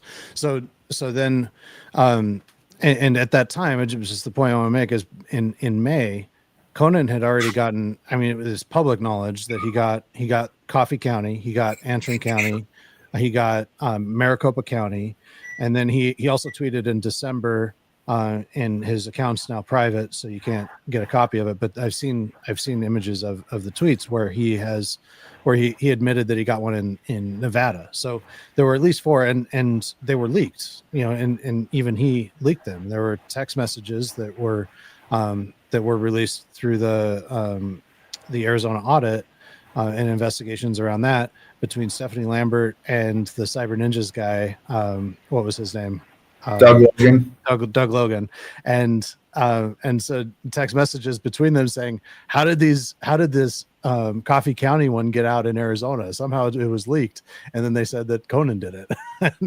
and so, already we've got, he's definitely, not an honest actor. He's involved in this, distorting the report in Antrim County, which ultimately all of that work led to Matt DePerno being indicted for stuff that he didn't even do. That it was like the Jim Penrose and the Conan Hayes and the Todd Sanders that was actually had their hands in the equipment. He's been indicted for felony tampering with official election equipment, and he didn't even touch it. It was those guys that had their hands in it.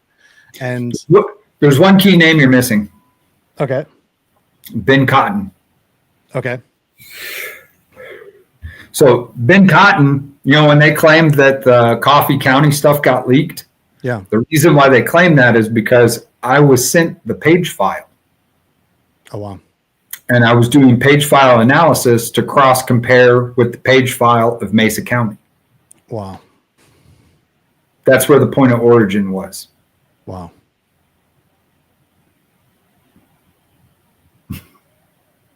So you were the reason why those text messages were being sent. And so what, tell me about Ben Cotton then. What? Ben Cotton is the one that's actually legitimate. Okay.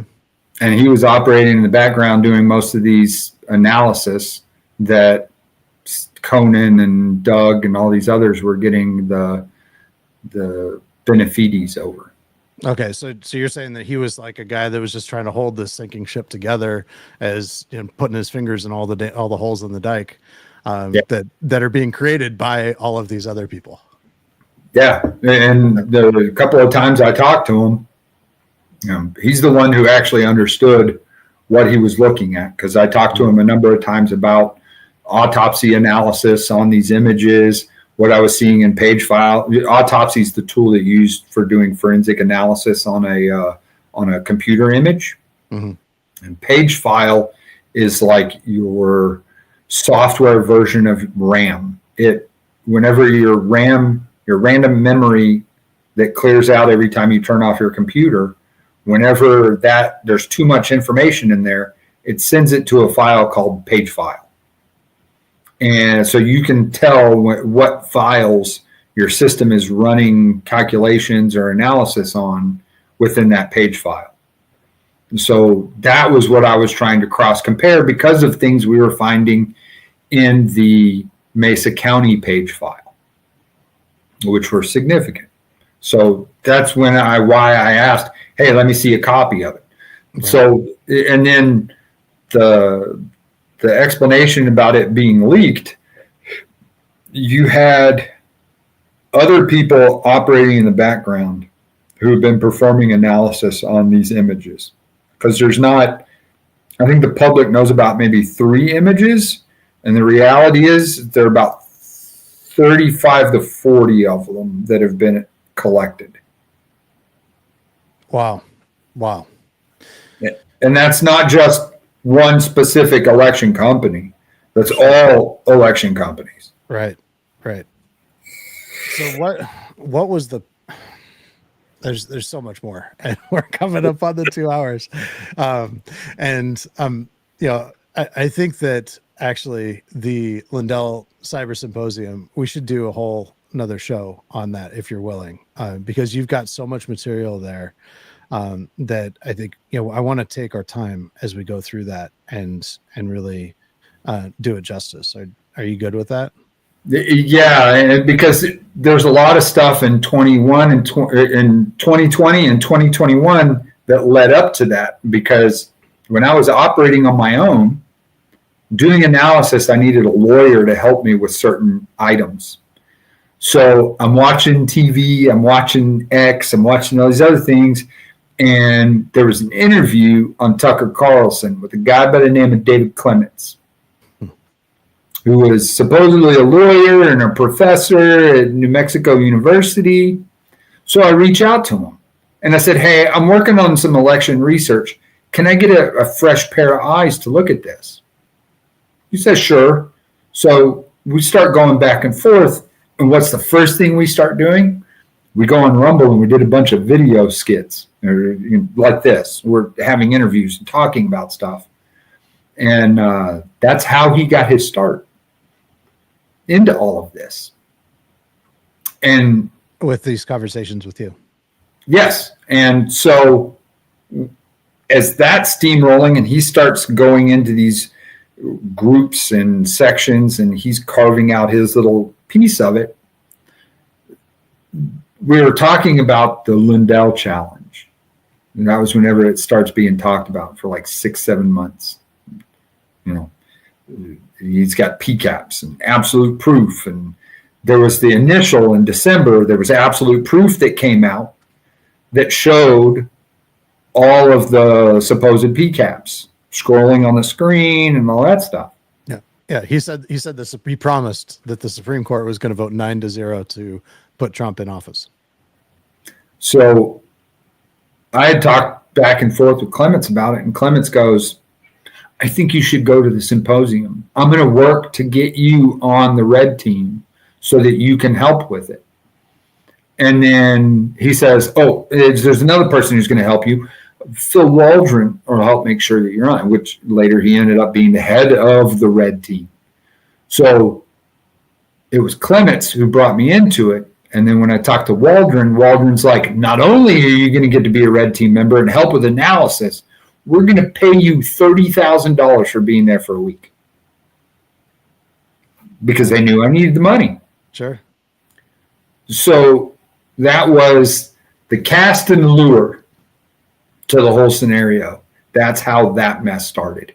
And then that would tie in later on when Olson and Waldron were the ones who made me go in to the cyber expert room to keep everyone from leaving the first hour of the symposium when they realized all the data was bullshit.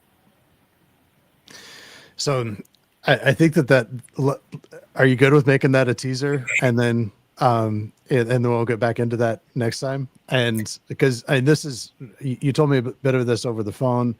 You shared a little bit of it in an X Space a week ago. And that's why I reached out to you and asked to talk to you. But so it's a great story. And not only that, but I think you have all of the information that was supposed to be shared at that event that wasn't, right? Yeah, I do. And so, so we can talk about Hammer and Scorecard. We could talk about, all of that and dive really deeply into that, which I think would be really valuable. So, but where I'd like to kind of try to land the plane is because we started talking about Tina Peters and Conan Hayes. You did meet Conan Hayes, right? And you had an experience with him.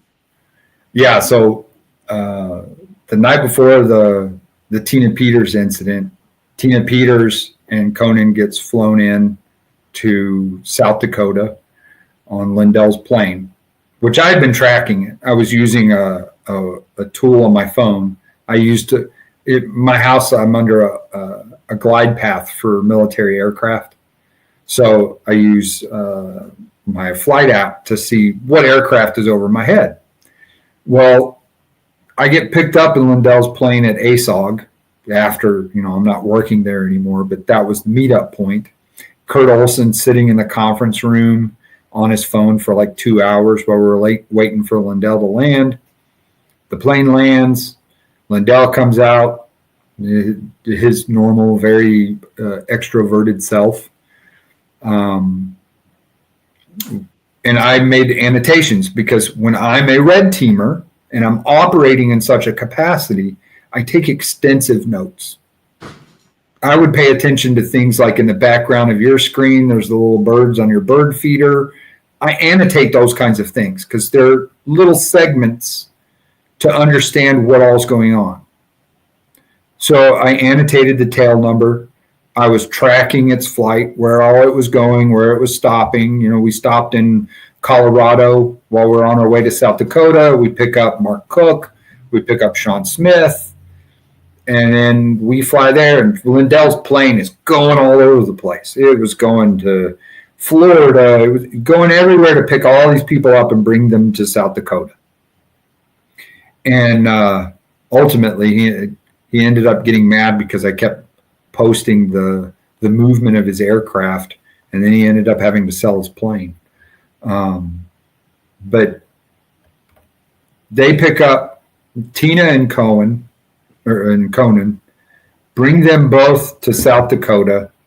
And we had been for like 2 or 3 days saying, hey, we need to sit down with Conan to understand the software, to understand why we aren't able to open the bin file, which was the file we were given. We aren't able to open the file like you would a normal bin. A normal bin, you put it into a program called Wireshark. It extrapolates all of the bin is like a zip file. It's just another version of a zip file. So you can open it in a program called Wireshark, and then you can start seeing all of the packets. And if it's a bad packet, it will tell you it's a malformed packet. So Conan comes into the room. Lindell was like throwing this huge fit that we wanted to talk to him. He says he's a very busy guy because he's got to do the presentation tomorrow. You're going to get an hour with him. So he's gatekeeping him. Right. Yeah. So he was supposed to be in there at 9. He ultimately doesn't come in until 11. And he stayed for like 2.5 hours. And it wasn't just him. It was also Todd.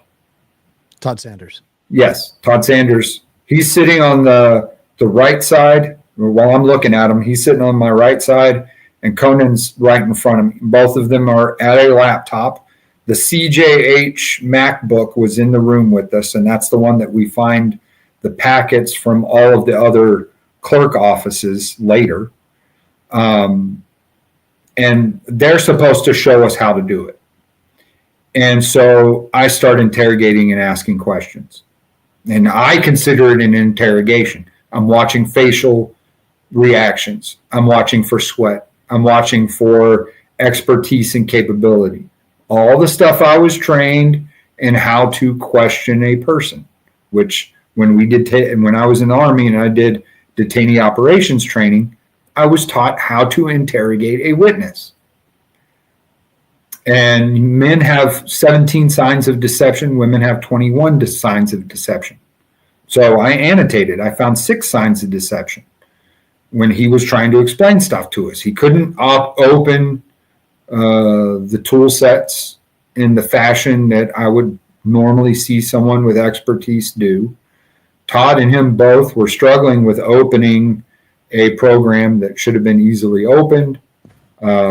Sweat from his brow.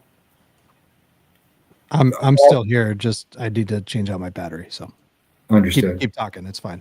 I'm sorry. So we're seeing all of these signs of deception, and then ultimately Conan gets ushered out and leaves, and we don't see him again.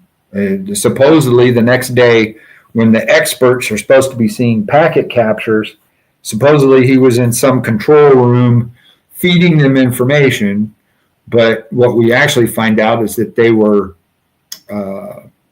throttling the Wi-Fi speed so that all of the cyber experts in the cyber expert room were going to have to take 5 or 6 hours to download a couple of gigs worth of data. So they were even at that level of control where they were trying to slow down people's access to information.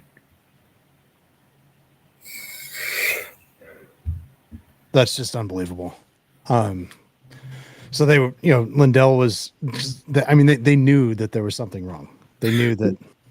Well, what we find out later from the text that Chris Dagenpour got, because Chris Dagenpour is an OSINT researcher now with Washington Post. When I knew him, he was originally Trapezoidal Discovery. We're both on the opposite sides of the spectrum politically. And he's very much a lefty, and he's proud to be a lefty. And I'm like, hey, you do you, homie. But we can agree that when something's jacked up, we're going to deal with it. Mm-hmm. And so he just looked at Lindell's Smartmatic information that was posted on Justia, because Smartmatic was suing Lindell. They got his text messages and his information, and Chris posted it on his X. And it shows, I'm gonna read some of this, but it showed that he knew they didn't have packets. He knew that he figures out finally that Dennis Montgomery is playing him, and he starts freaking out over it.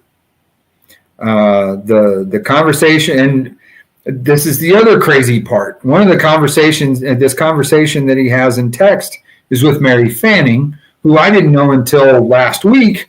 Mary Fanning is a producer with Midnight to what was the name of the show? It's another radio show that I had been on just prior to the symposium. Is that the John B. Wells show? Yes, John B. Wells. Okay. So she's a producer at John B. Wells, who I was on prior to the symposium. Then after the Charlie Foxtrot of the symposium, he deleted that interview as well. Everyone was in delete mode because I think that one of the things that people got mad at me about was I said Lindell was like the George Soros of the right because he was controlling all of the media footprint.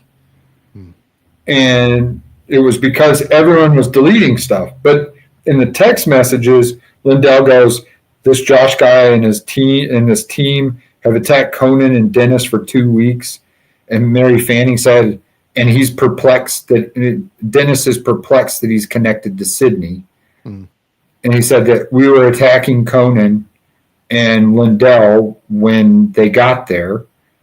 And then Mary Fanning says, well, we were all infiltrators. And then Lindell says, Dennis didn't give us anything to bring here. No PCAPs. And he got upset whenever I picked up Conan and I asked for the evidence. And Fanning says, he told me he gave Conan the stuff. He said, well, we had breakfast and he never answered my text or calls after I called him back. So basically, Dennis stiffs Lindell. And when he was supposed to be at the symposium, he was supposed to not just be at the symposium. He was supposed to be the hammer and scorecard was supposed to be the whole point of the symposium, right? I mean, that was supposed to be the whole focus of it. Right. And then when it's time, he doesn't show up. And Mark Cook comes in and tells us Dennis Montgomery had a stroke.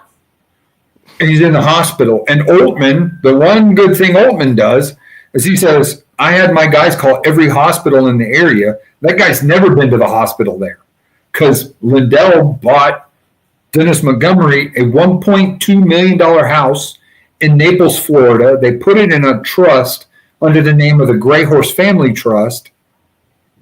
And so we knew, okay, he's in Naples. Altman starts having his people call around to see if he was in the hospital. No, it was another story. So there was what we call kitty litter syndrome.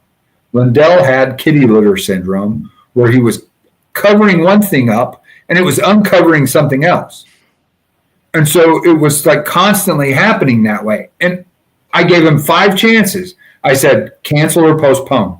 Every time I said, you need to cancel or postpone this because you don't have what you claimed. Because ultimately, the only reason why I spoke up was because they wanted to parade this around for Donald Trump.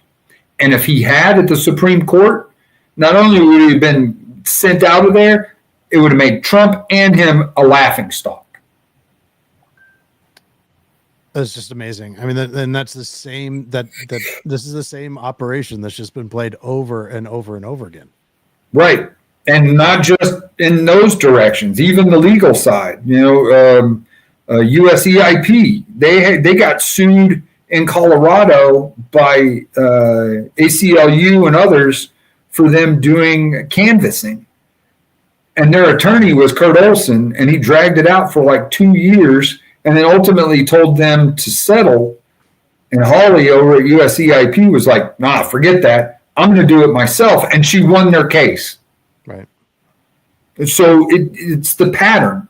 And being a information analyst, you look at patterns and say, well, if it's happening over and over, it's not by accident. That's right. That's right.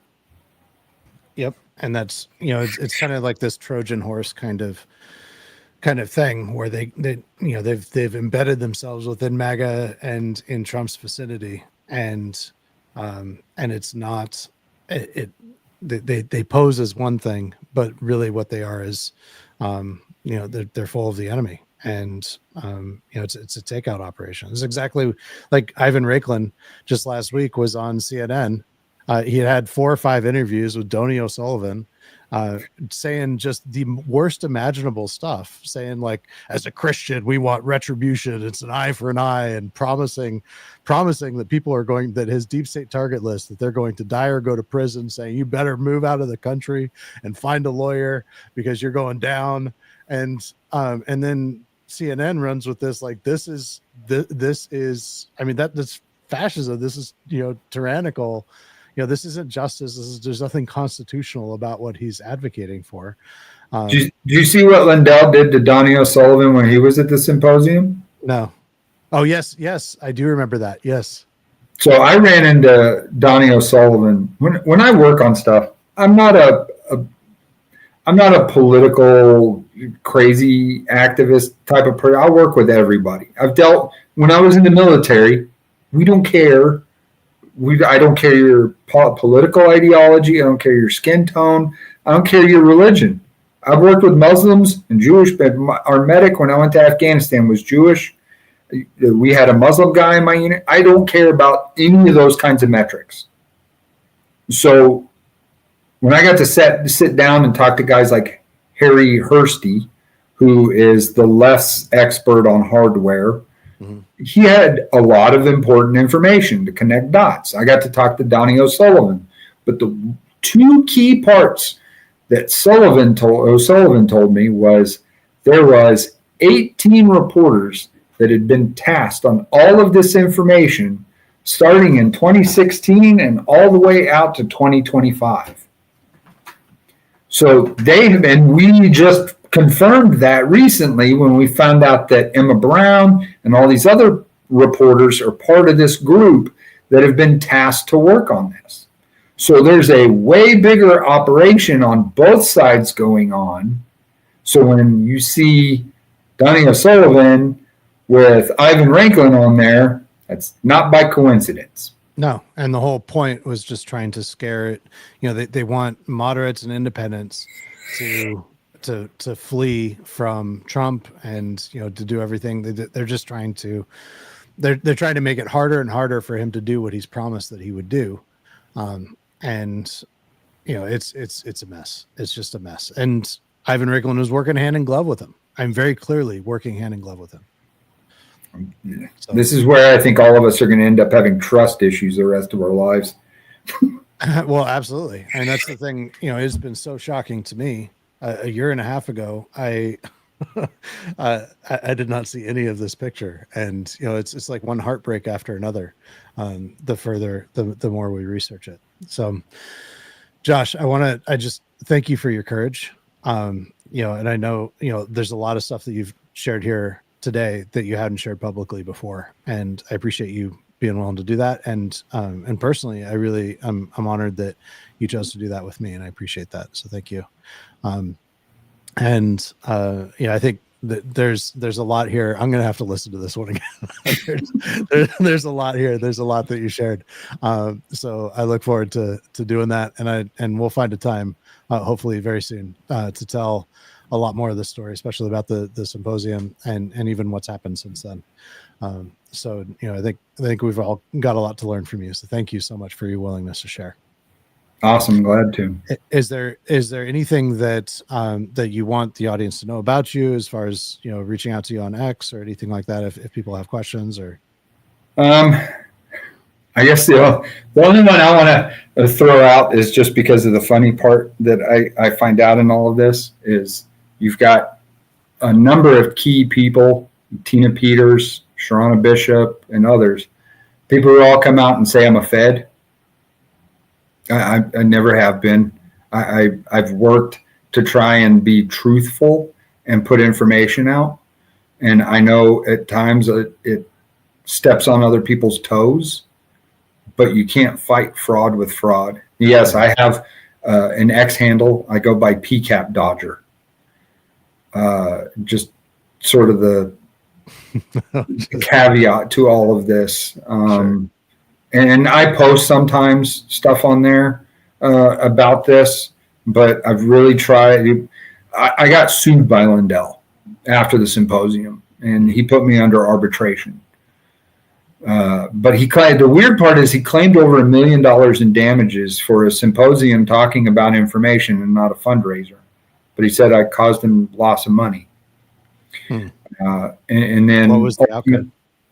The outcome was I had to stop talking about it publicly.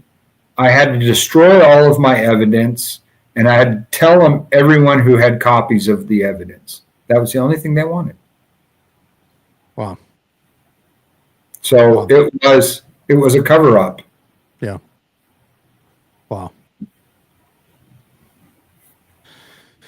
So all that evidence was destroyed then. It was given to an attorney. Okay. Wow.